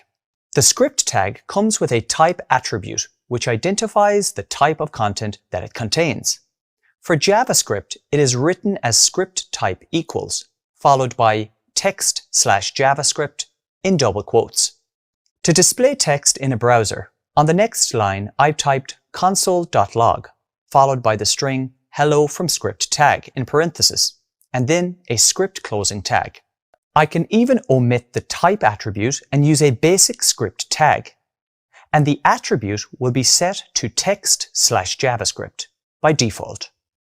To make that happen, I've input an OpenScript tag followed by console.log on the next line and same sample text. I've then added a few more console logs before closing off the script tag. To verify that these script tags work, I'll open a local HTML file in my browser that is linked to this code. When I open the Elements tab in the Developer Tools, it displays the script tags, while the Console tab shows the console log output.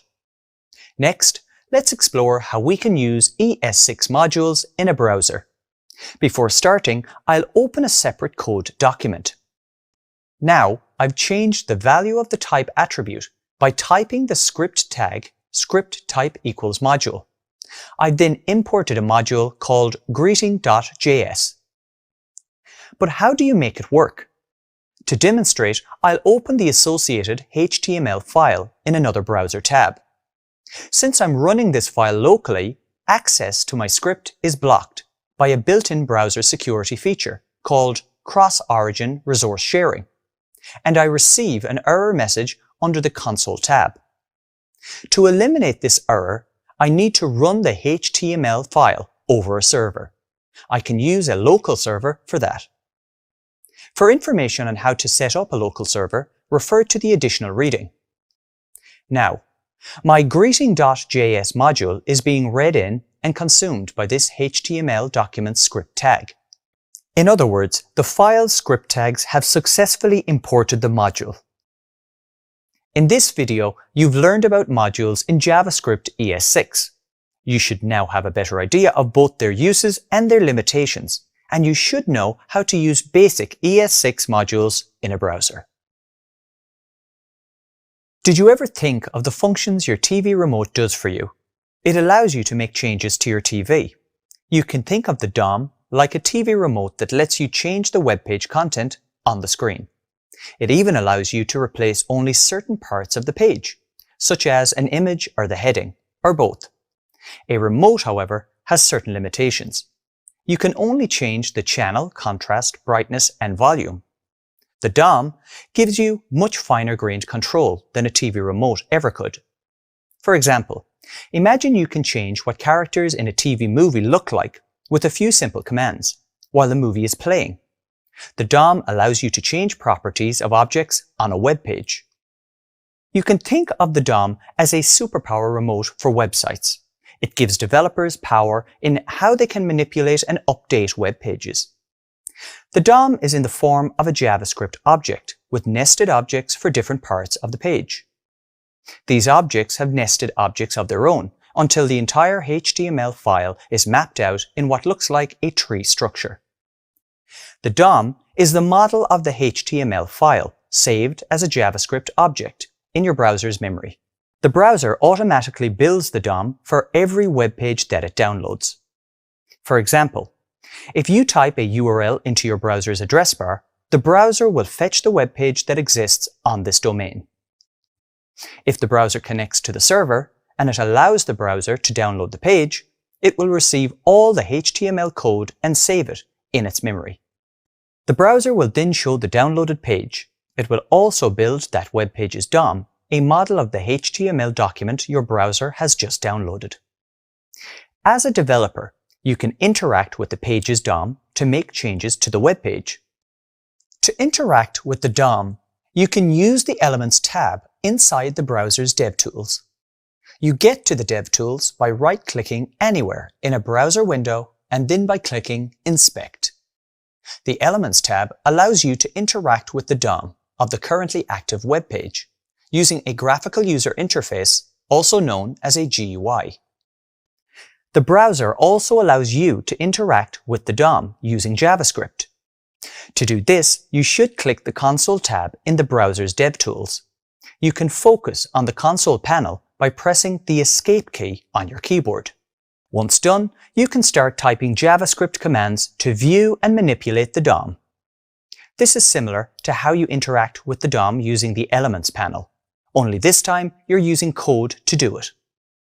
The entire DOM object is saved inside the document variable and accessible via the console. Now let me demonstrate how DOM manipulation works.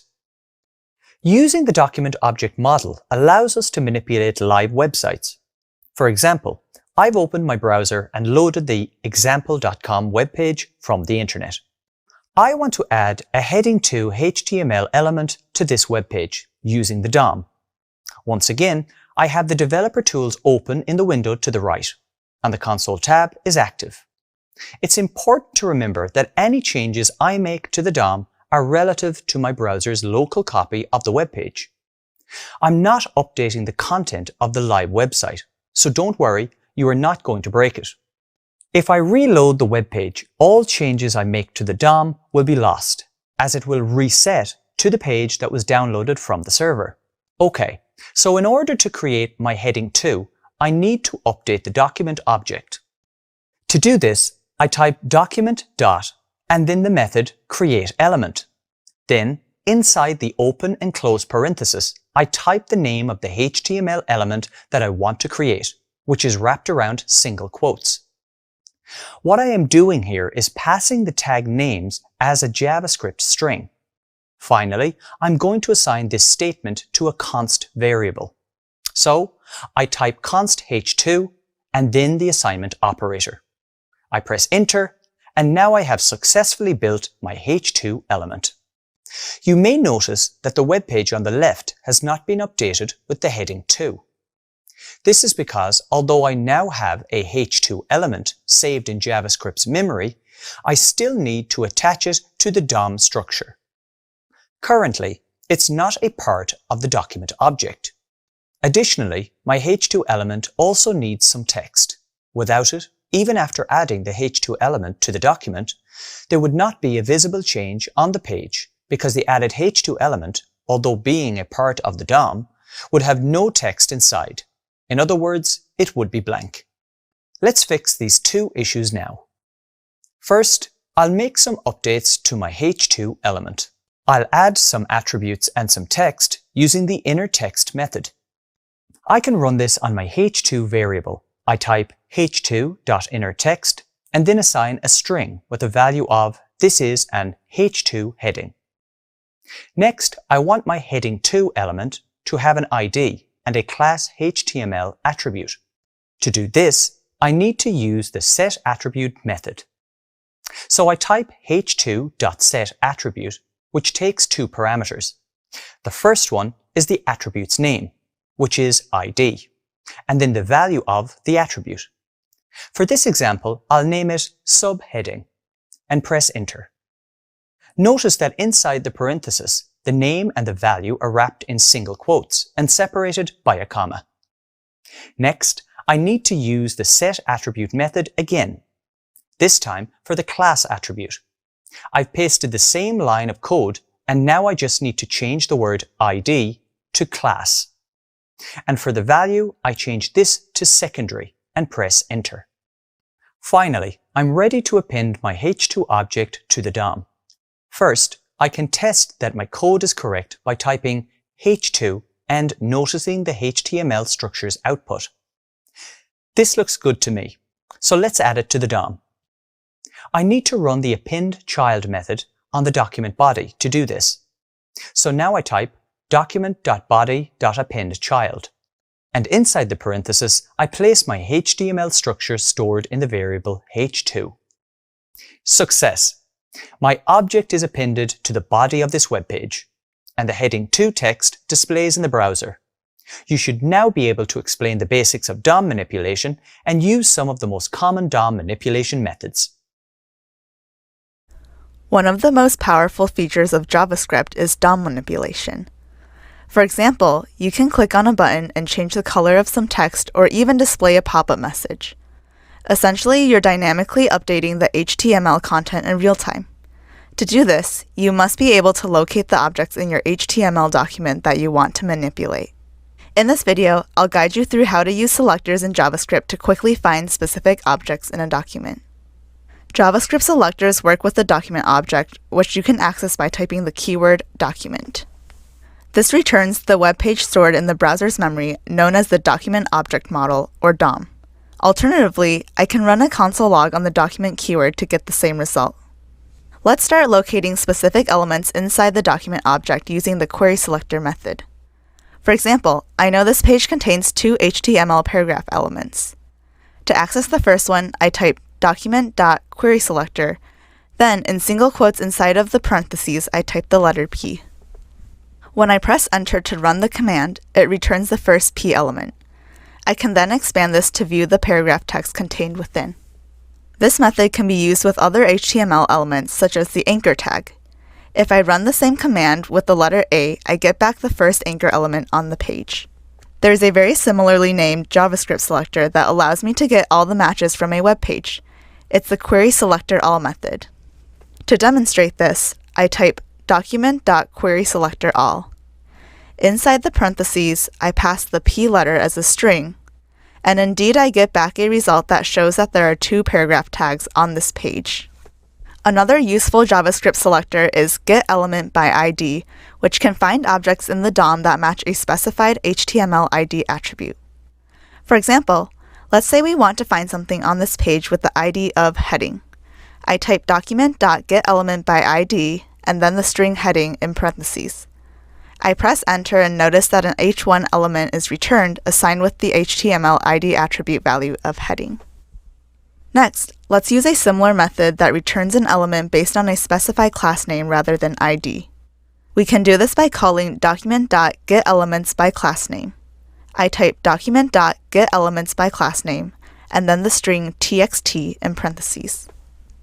Again, I press enter and notice that two results are returned, the two paragraph tags containing the class name of txt.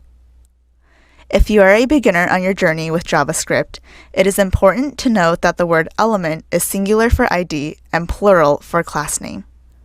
Additionally, suppose the element you are looking for cannot be found.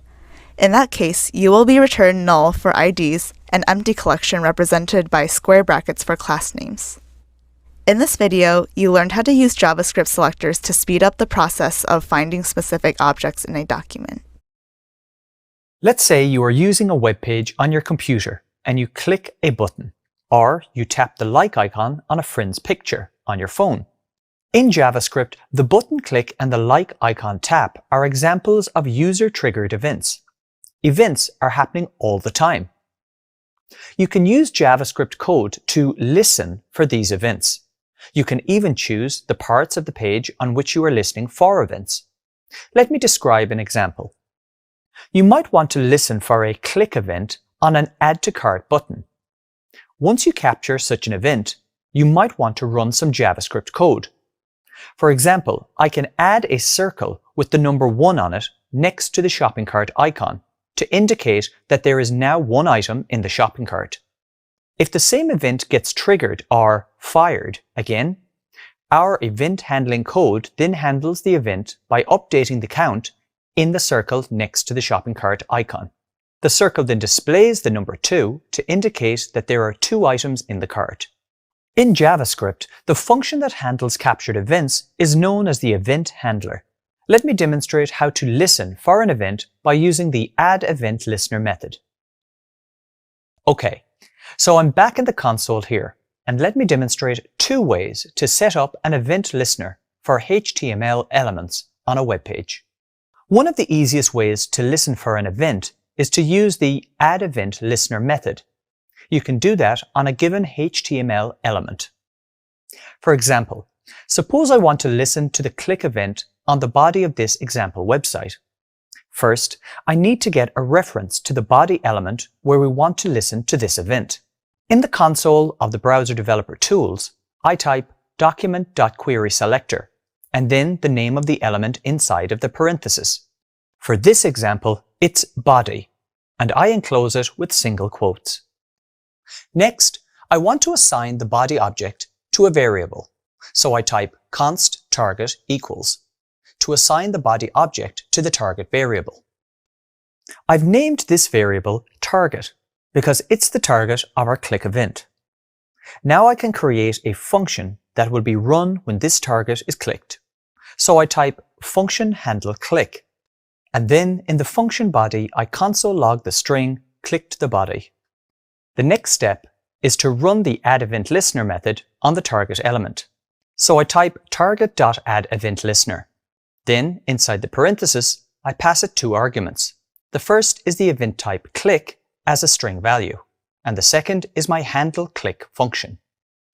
Okay, so my code is now ready. Let me test it by clicking the web page. Success! Notice that the text is output to the console. In addition to the addEventListener method, an alternative way to listen for events is by using HTML event attributes. Before doing that, let me first write a second click handler function named handleClick2.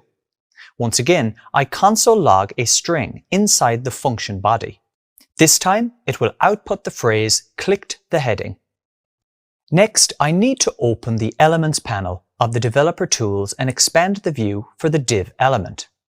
Then the heading element should be visible. I right-click the H1 element and click Edit as HTML.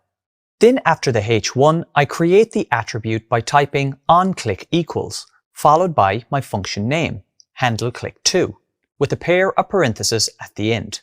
Finally, I click outside the element to save the change and return to the console tab.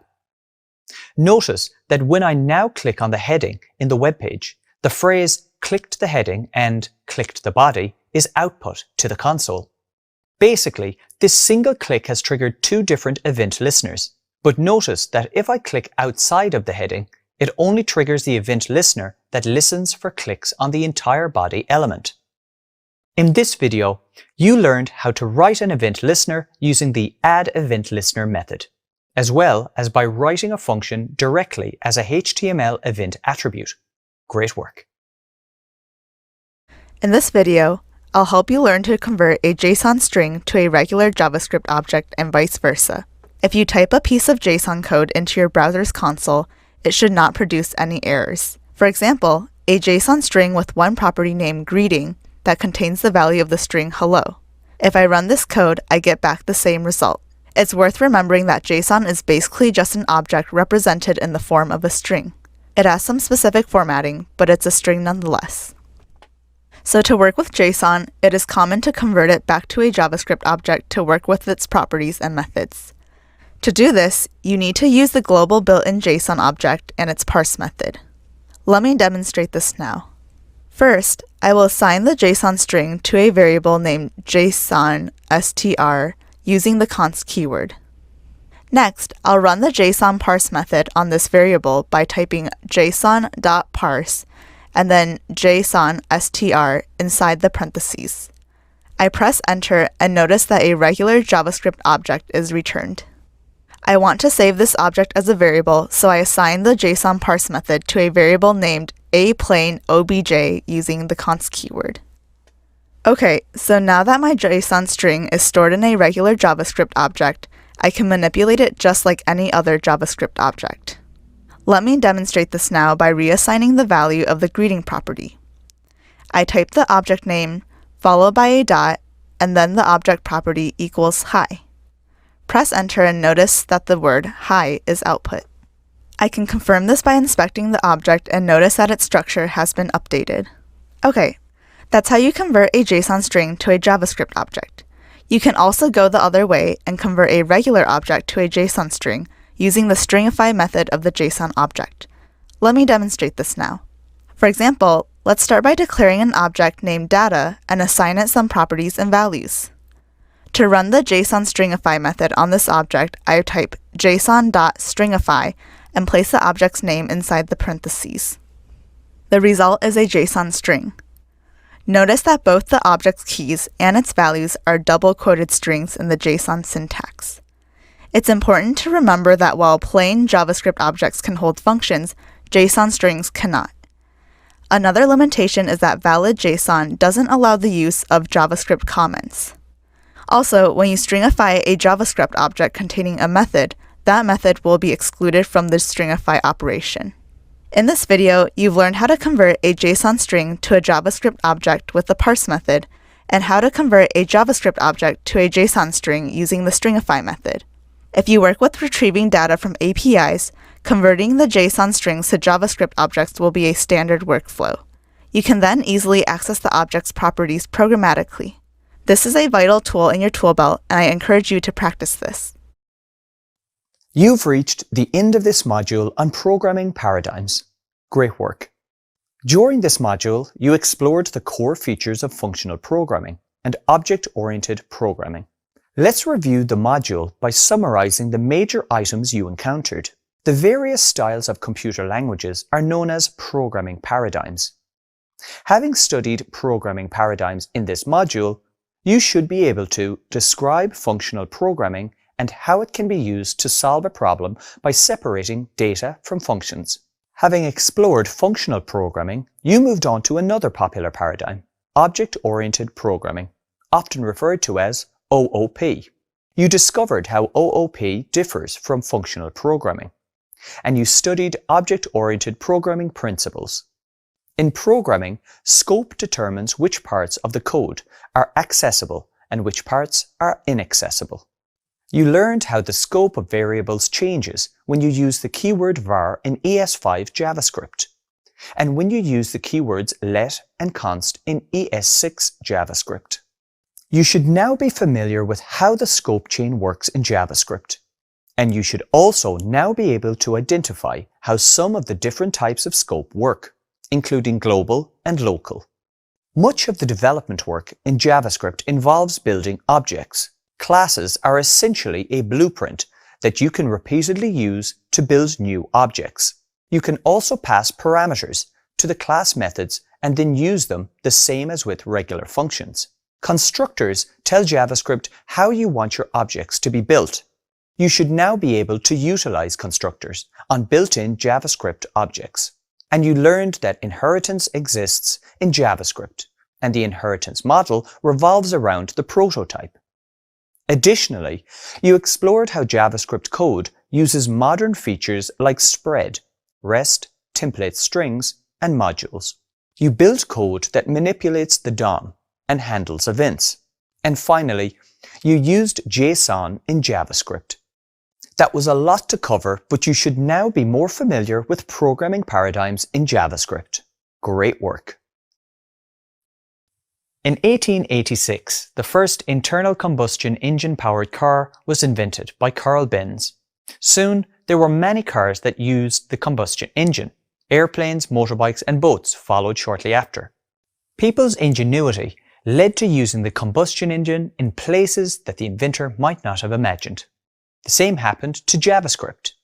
New JavaScript environments such as Node and NPM are now available.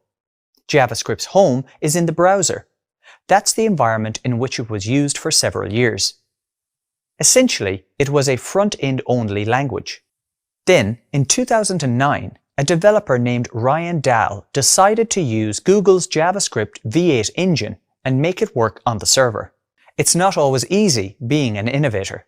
Many doubted whether it was even possible. However, the idea caught on, and more people started getting on board.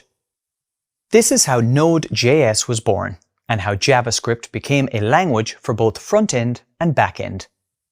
Node.js is a separate, standalone environment. This means that Node.js can run in multiple settings. For example, on the command line, in a desktop application, or on the back end of a web app. Before the introduction of Node.js, developers had to build backends in other technologies and languages such as PHP, Python, C#, Ruby, and Java.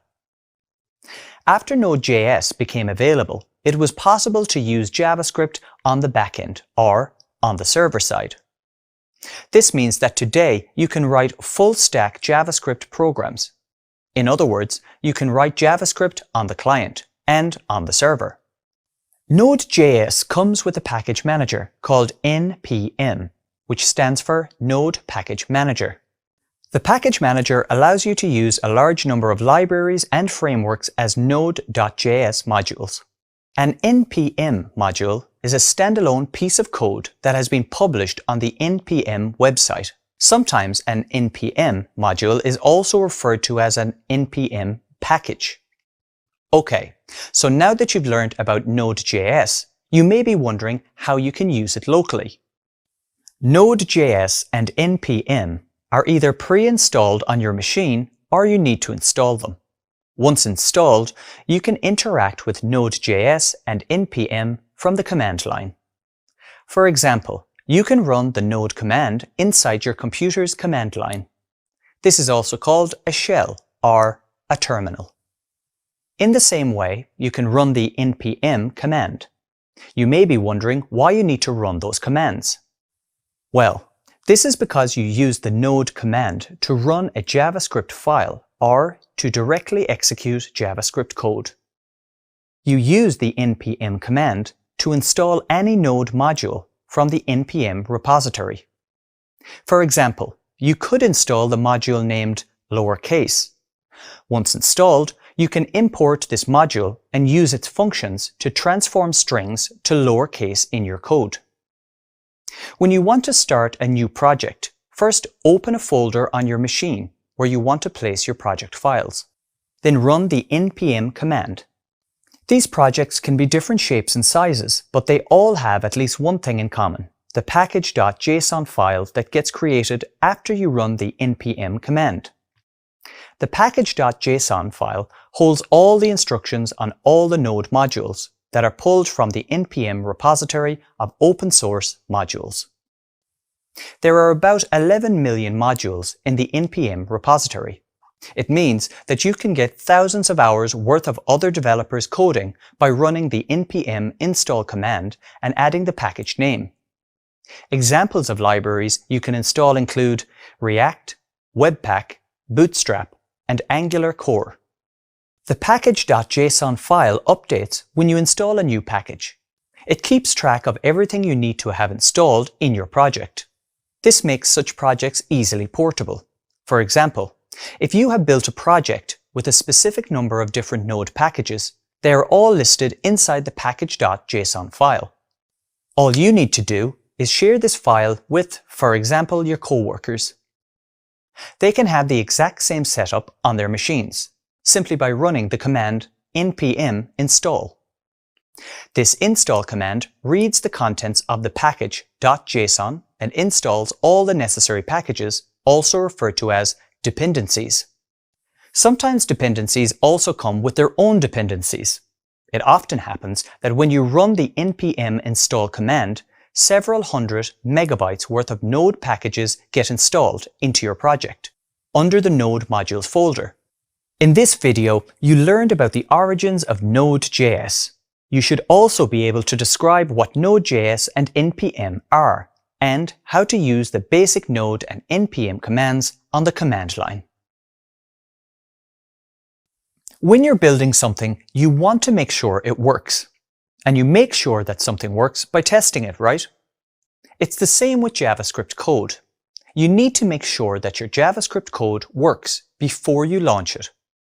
In this video, I'll show you how web developers test their JavaScript code. By the end of this video, you'll be able to identify the various reasons why a developer would want to test their code, explain how the red-green refactor cycle relates to testing, differentiate between manual and automated testing, and demonstrate an understanding of unit testing. So how do web developers test their code? Let's find out by coding a custom concat strings function. For example, I can create a concat strings function to join any two strings that I give it. In this case, I want the function to join string A and string B that are received as arguments and return the result.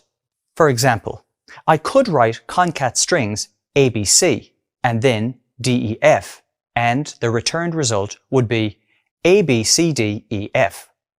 When the function receives number 1 and 2, it returns a 3 as a number instead of a string of 1 and 2 together, i.e. 1, 2. I can also signal what I want my function to do by adding comments to it. Adding comments will help my team understand and remember the expected behavior that I had for the function. A more detailed description would be a good way to make it more obvious as to what my intention is for each argument. In the comments, I can even specify the expected behavior when specific values are given to the function. Adding comments is a step in the right direction, but it has downsides. It allows me to write anything I like, so there are no limits on ambiguity. Also, the comment doesn't need to follow any set structure. There are many custom testing frameworks available in JavaScript. One of the strengths of such frameworks is that I don't have to use comments to describe my expectations. The test syntax itself becomes expectation documenting. When I write tests, those tests are a better alternative to comments in my source code, because they specify what expectations my source code is trying to satisfy. Tests are also callable, meaning I can execute tests to check if expectations are met. As I demonstrated earlier, I could execute the concat_strings function, with the first argument being the string ABC, and the second argument the string DEF. I would then expect the function to return ABCDEF when I call it. To write this as an expectation, in some testing frameworks, such as Jest, I can use the function that has the name expect.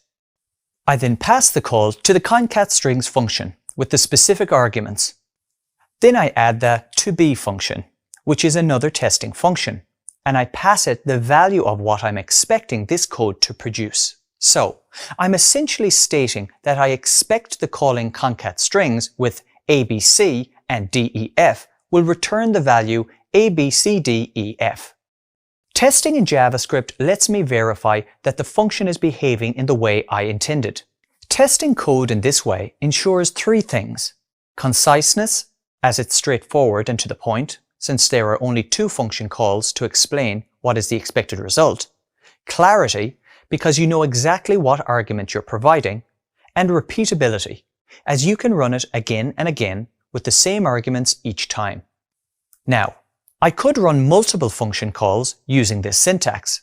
For example, I could have expected concat_strings 1, 2, 3 and 4, 5, 6 as arguments, and then the function to be with the argument 1, 2, 3, 4, 5, 6, and in each instance the expectations will be correct and the code will behave as expected.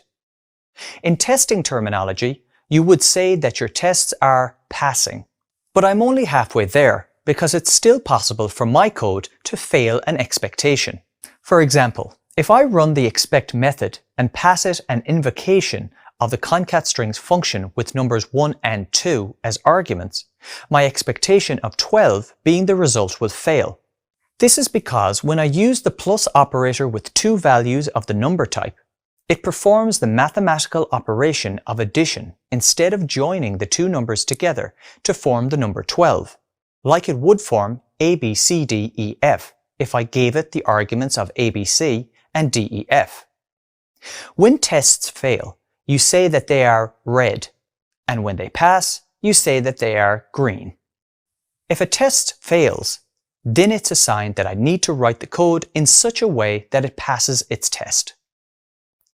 Once my test passes, I need to improve both the app's code and the test code, but without changing the behavior of either. This is known as refactoring. Refactoring is the process in which I write my feature code so that it runs more efficiently, or that it's easier to read and thus easier to understand for other programmers on the team. This is done without affecting the results that the code produces. The only obvious change should be perhaps the test itself, taking less time to run because I've optimized my source code. You won't always write your code in a way that meets all expectations, so it's most likely that some of your tests will be red and some of them will be green. Red tests are a guide as to how you need to improve your code to cater for unmet expectations. So, as you continue to refine your code in response to red tests, it becomes a sort of cyclical activity. This is often described as the red-green refactor cycle. This cycle is the basis of the test-driven development, or TDD, approach to programming. Let me explain the TDD approach. First, you write a failing test. Then, you write your source code so that the previously failing test now passes. Finally, you optimize your source code without changing its results. There are many advantages of having code that tests other code. For example, you can run it as many times as you want. You can run the testing code automatically, and the tests can be repeated without significant cost in time or effort. To sum up, testing is how you verify the expectations you have regarding the behavior of your code. As a developer, you are tasked to test a piece of software. How would you do it? In the next few minutes, I am going to explain what software testing is. I'm going to introduce you to the 3 most used types of testing.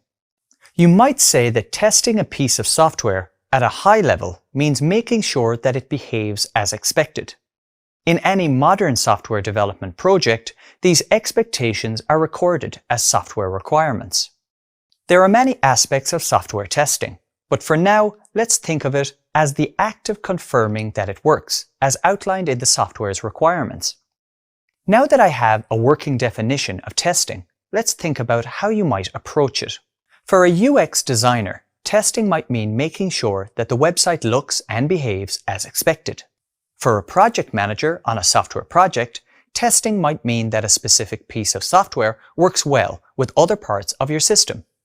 For a software engineer, testing might mean writing code that doesn't break the existing functionality, is bug-free, and satisfies the requirements as set out in a given task.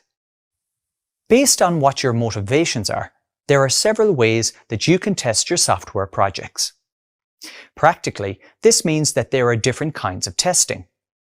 Now, I'll discuss the following 3 types of testing: end-to-end testing, or E2E, integration testing, and unit testing. Let's start with end-to-end testing. A real-life example of E2E testing would be if a laptop manufacturer let his employees open some off-the-assembly line laptops, turn them on, and use them just like a normal user would do to make sure that the entire end product behaves as it should. More specific to web development, end-to-end testing tries to imitate how a user might interact with your app.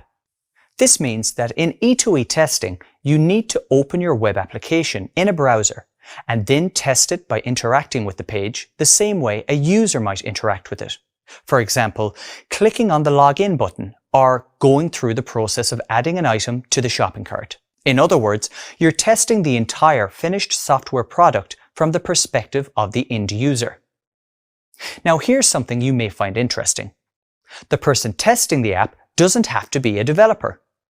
Finally, E2E tests are the slowest and take the most time to set up and run. Here are a few examples of E2E testing frameworks available on the market: WebDriver JS, Protractor, and Cypress. Next, I'll discuss integration testing. Integration testing is testing how parts of your system interact with other parts of your system.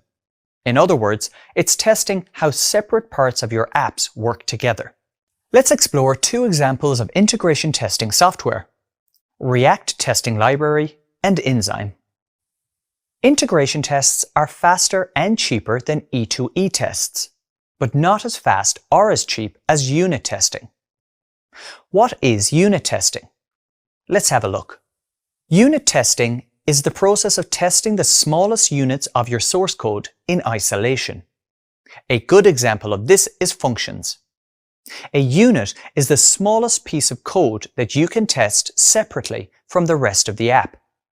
Practically, the smallest unit of testable code in JS is usually a function or a method. Unit tests are self-contained. They're meant to test code in isolation, preferably separate from the rest of your app. This makes unit tests fast to run and easy to write. So, that was a brief overview of the 3 different kinds of tests. Together, they are sometimes represented as a 3-level testing pyramid. First, at the base of the pyramid are the unit tests, which have the highest speed and the lowest cost. Then, in the center of the pyramid are the integration tests of average speed and expense. And finally, at the top of the pyramid are the E2E tests, the slowest and most expensive tests to run. You are now familiar with the three most common ways that you can test your applications. At this stage, you might be familiar with the concept of testing your code to make sure it's working as you intended. And you might also have come across some syntax of testing frameworks. But what about a language like JavaScript that has no built-in testing functionality? For JavaScript, you can use testing frameworks like Jest. Over the next few minutes, I am going to introduce you to the features of the Jest framework: code coverage, mocking, and snapshot testing. It is quite a mouthful, so let's get started. JavaScript doesn't have built-in objects or methods that would allow for tests to be written. Therefore, many different libraries have been built to tackle the issue of testing. Some examples of these libraries include Jasmine, Mocha, Carmen, and QUnit. And then there is the one that you'll cover now, namely the Jest testing framework. Jest is a JavaScript testing framework. It's often used for testing code like React, a JavaScript library maintained by Meta and a community of individual developers and companies. Besides plain JavaScript and React code, Jest allows you to test Babel, TypeScript, Node, Angular, Vue, and various other frameworks. Jest also supports code coverage. Code coverage is a measure of what percentage of my code is covered by tests. If I say that I have an 80% code coverage, that means that only 1/5 of my entire codebase is not covered by tests. But even 100% code coverage doesn't mean that you have tested for every conceivable expectation. It just means that there are some expectations tested for each line of my code. Still, code coverage is a handy tool to gauge the amount of my codebase that's included in tests. The higher the code coverage, the lower the chance of having unidentified bugs. As a rule, the higher the percentage of code coverage, the lower the amount of time required to write new tests. This, however, depends on whether there are incomplete software requirements pending, or if you are going to receive more requirements in the future. Next, let's cover the concept of mocking. Mocking allows you to separate the code that you are testing from its related dependencies. In other words, you can use the mocking features to make sure that your unit testing is standalone. For example, you can test the front-end functionality of your web app by mocking the data as if it came back from a server, when in fact it came from the client. Mocking is especially helpful because very often web applications are built by teams of developers. Some developers work on the back end of a feature, and others work on the front end. This could result in bottlenecks. Take an example where the team decides to build a new feature that lists the address book of users of the app on the front end. The actual user-related data for this feature would come from the server. But what if a back-end developer was a bit late in developing their part of the feature? Then, a front-end developer would be stuck waiting for the back-end developer to complete their work before the front-end code can be built. With mocking, you can avoid this bottleneck. Mocks allow you to pretend that the users are already there. So, the needed data comes from the mock rather than from the back-end. This allows the front-end developers to finish their side of the new feature independently. In certain cases, developers can use mocking to ship features faster. Some libraries, such as Sign-On, focus specifically on mocking. But the great thing about Jest is that you use its mock functions without any additional installations. In Jest, you use mocking by employing Jest's mock functions. It's also easy to test asynchronous code in Jest. There are no difficult setups, and tests are relatively easy to code, even for newcomers to the framework. Finally, Jest allows you to perform snapshot testing. Snapshot testing is used by developers to verify that there are no regressions in the DOM of our apps after some changes to the codebase are made. You're now familiar with the concept of testing your JavaScript code using the Jest testing framework. Great work! In this video, you'll explore how to install the packages needed to test your JavaScript code in the Jest framework, as well as how to set up a test. Let's say I need to write a function that takes a value and adds 5 to it. I'll start by creating a new file and naming it add5.js. The code in the add5 function starts with function add5 and then val in parentheses. In between curly braces, I have return val plus 5 on the next line. And then on a new line, I have module.exports equals add5. This is a simple function which will make it easier to analyze when I write tests for it. I've also added a line to export this function so that it can be used by other files in this project. Now I'll switch over to using the Jest testing framework to write some expectations of how this function should behave. Before doing so, I'll check if I have Node.js and npm installed on my system. In the Terminal tab, I type node-version to check for Node.js, and it shows that I have version 16.15. Now I check for npm, and it tells me I have version 8.5 installed. One more step before I continue is to check if Jest is installed by typing jest-version. In this case, it returns command jest not found, meaning that it is not globally installed on my machine. So I'll install it for this project using only npm, since Jest needs Node.js to run, and npm is a way to install Node modules into my web projects. I'll first type and run npm init-y to add a package.json file. The -y flag automatically answers yes to all the questions the init command asked during installation. Now I have my package.json file. In other words, I have a way to keep track of Node modules that this project depends on. Since I want to use the Jest testing library, I'll need to install it locally, which means installing it for this project.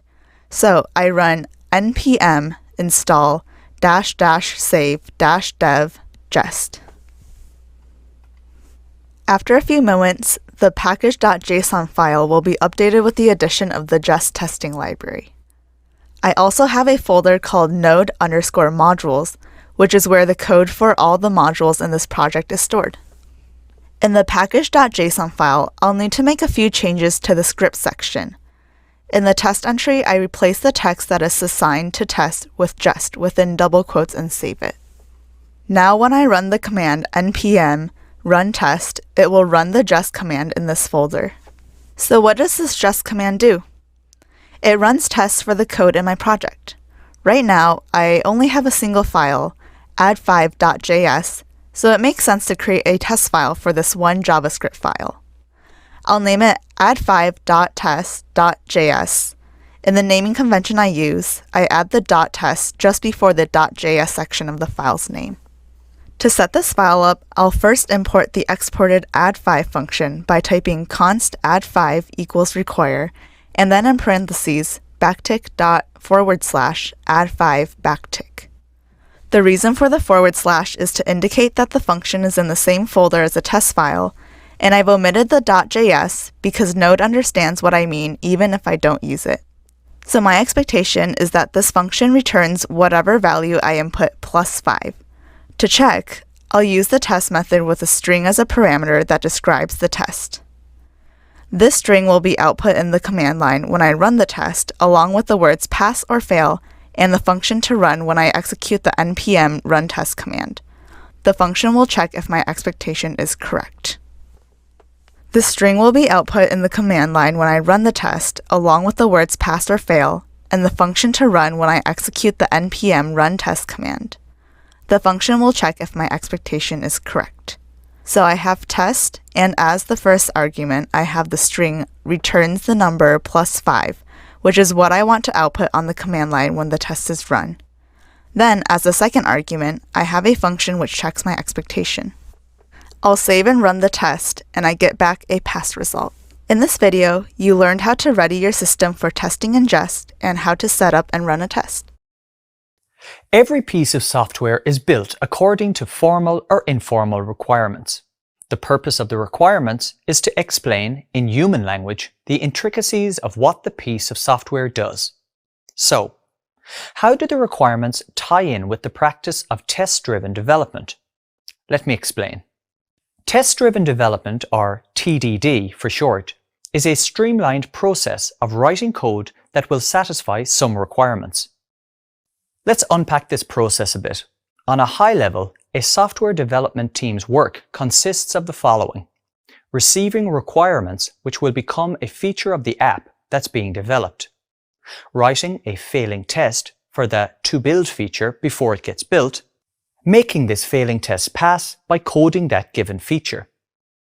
In comparison with the traditional development process, the TDD approach might seem somewhat upside down. I am now going to demonstrate the TDD approach by writing a failing test for a JavaScript file and then writing code to make this test pass. To understand how TDD works, consider the following real-life situation. Suppose you have to perform a task. Drive your car to work. You leave your house and walk up to your car, only to find out that you don't have your car keys with you. Then you remember you left your car keys in the cabinet, and you simply forgot to take them. What you did there, in this imagined scenario, is the opposite of TDD. You first walked to your car, and only then did you check if you had your car keys. If you did these things using the TDD approach, you would do the following. First, you check or test if you have your keys with you. Your test fails because you don't have them. They're in the cabinet. Then, you perform the action of getting your keys from the cabinet. Finally, you check or test if you have your keys. This time, you have them, so your test now passes. What is described here is the essence of TDD. Let's go through these steps again. This time, pretend that you're implementing TDD in your code. Imagine that you need to write code in a test-driven way. Since you're coding the TDD way, you first write the test, even before you've written any actual implementation. For example, you test if a function named status of keys exists.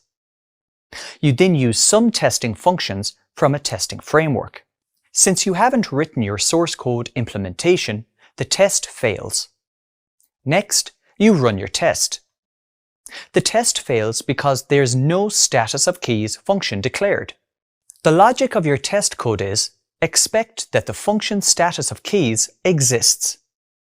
In your source code, you declare a function named status of keys. You run the test again. It checks if there is such a function and it confirms it exists, so the test passes. It's important to note that one of the rules of TDD is that you should write as little code as possible to make the test pass. For this test to pass, it's enough to just declare a function with a name. Next, you receive another requirement, which is as follows. Accept a keys variable, which should be set to true, and console log the keys variable. So, the requirement states the status of keys function should accept a previously declared keys variable, which should be set to true. The status of keys should then console log the value of the keys variable. So, you write another test, which fails again. Since you have yet to write the implementation, you write it, and your previously failing test now passes. Finally, you examine your function code and realize that the indentation is all wrong. There are also too many unnecessary comments. So, you clean up your code and run the test again to confirm that you haven't accidentally made any errors. The test still passes, so everything is okay. That is the TDD approach in a nutshell. Let's go over it one more time in a scenario. As a member of the development team, your task is to read the requirements for the software that you are writing.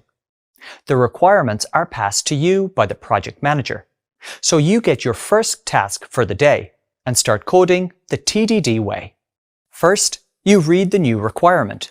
Next, you write a failing test. Then you update your source code so it resolves the requirement. After that, you run a test that passes. Finally, you refactor your implementation.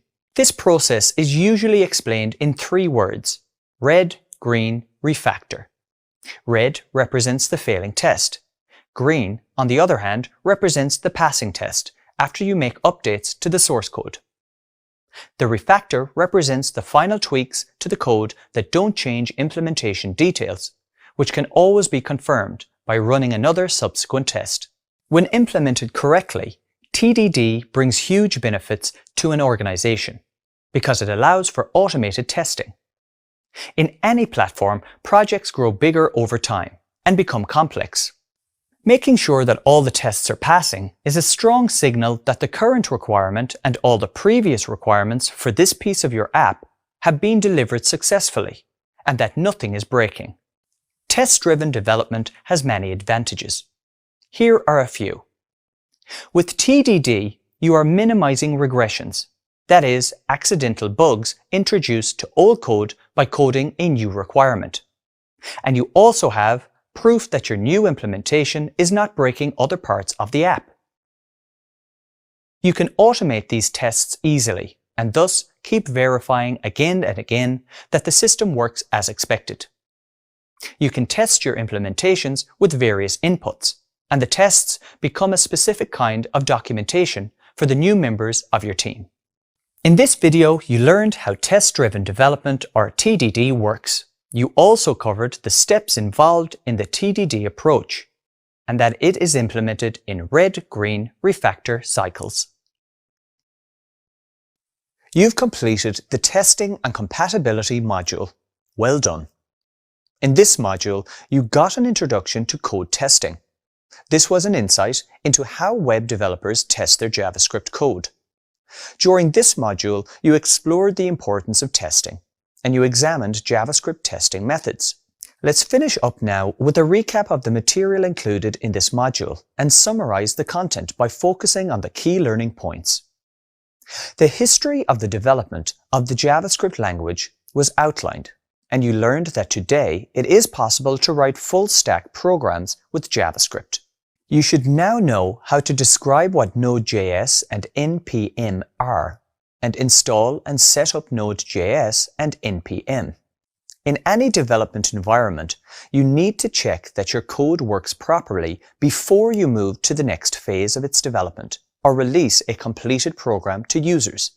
An example of using the concat_strings function to join 2 strings served to demonstrate how commenting can help to indicate your code's intended behavior and how testing in JavaScript verifies that a function is behaving in the way that it was intended.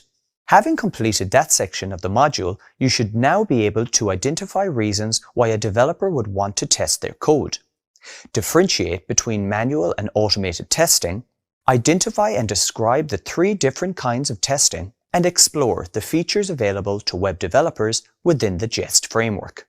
Additionally, you should be able to understand the concepts of mocking and snapshot testing, explain how to test JavaScript files with Jest, and demonstrate how to write a unit test.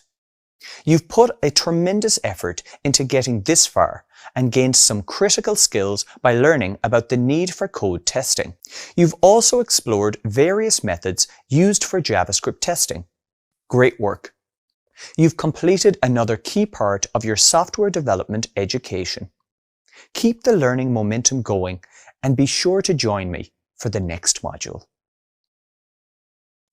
In this course, you discovered how to program with JavaScript. Let's take a few minutes to recap what you learned.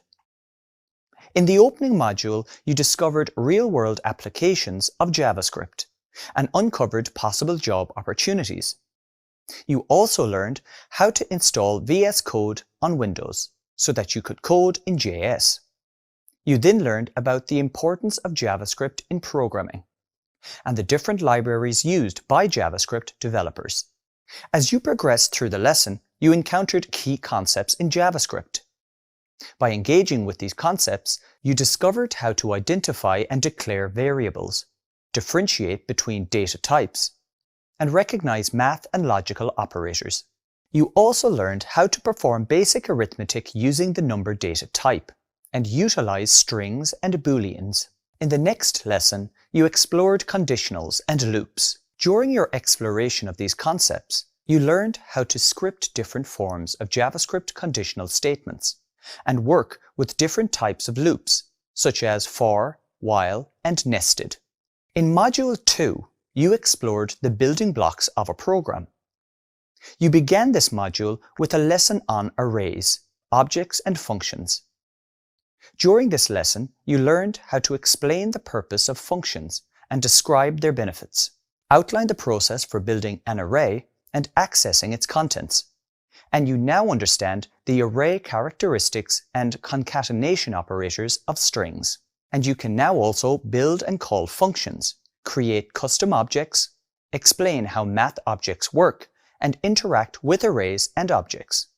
You then moved on to the next lesson, in which you explored the concept of error prevention. During this lesson, you discovered how to recognize the differences between bugs and errors, demonstrate try-catch blocks, and explain the concepts of undefined, null, and empty string values. The next module on programming paradigms began with a lesson on functional programming, in which you learned how to explain how the functional paradigm works, outline the concept of recursion, describe how scope operates, and explain different forms of scope such as let, const, and var. In the next lesson, you explored object-oriented programming and learned the principles of object-oriented programming, how to deploy classes in JavaScript, build and utilize constructors, and make use of inheritance. You then explored advanced JavaScript features, in which you learned how to destruct arrays and objects, utilized for-of loops and objects, explain the concepts of template literals and data structures, and demonstrate the use of the spread and rest operators. Finally, you then explored how JavaScript operates in the browser. During this lesson, you learned how to manipulate JavaScript in the DOM, make use of JavaScript interactivity in the browser, work with events, and capture and move data around the web. In the next module, you looked at testing and compatibility. The lesson began with an introduction to testing, in which you learned about the concept of testing and how to practice different types of testing, how to write a unit test, the process for writing tests with Jest, and how to apply test-driven development. You then reviewed JavaScript testing challenges, in which you learned how to navigate other JS environments like Node and NPM, the concepts of Webpack and transpiling, the process for working with arrow functions and classes in React, and you discovered the role the DOM plays in testing challenges. And finally, you discovered how to write tests with Jest. Well done on completing this recap. Now it's time to try out what you've learned in the graded assessment. Good luck. Congratulations on completing the Programming with JavaScript course. You've worked hard to get here and developed a lot of new skills along the way. Let's list some of the key skills you've gained. You began with an introduction to programming, and you should now be able to explain the capabilities and uses of JavaScript, describe the background and history of JavaScript, explaining the importance of ECMA and ECMA script, and describe JavaScript libraries and their uses. You then received an introduction to core concepts of JavaScript coding, and should now know how to code single-line and multi-line comments with semicolon syntax, and using variables, data types, operators, numbers, Booleans, and strings. You further extended your coding abilities by writing statements using conditionals and loops, using arrays, objects, and functions, and enabling error prevention in your code. Programming paradigms introduced you to functional programming and object-oriented programming, advanced JavaScript features, and the operation of JavaScript in a browser.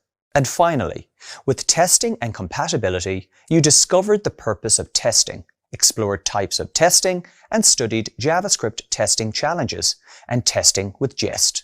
Congratulations once again on reaching the end of this course on programming in JavaScript. You've taken a valuable step on your journey toward becoming a developer.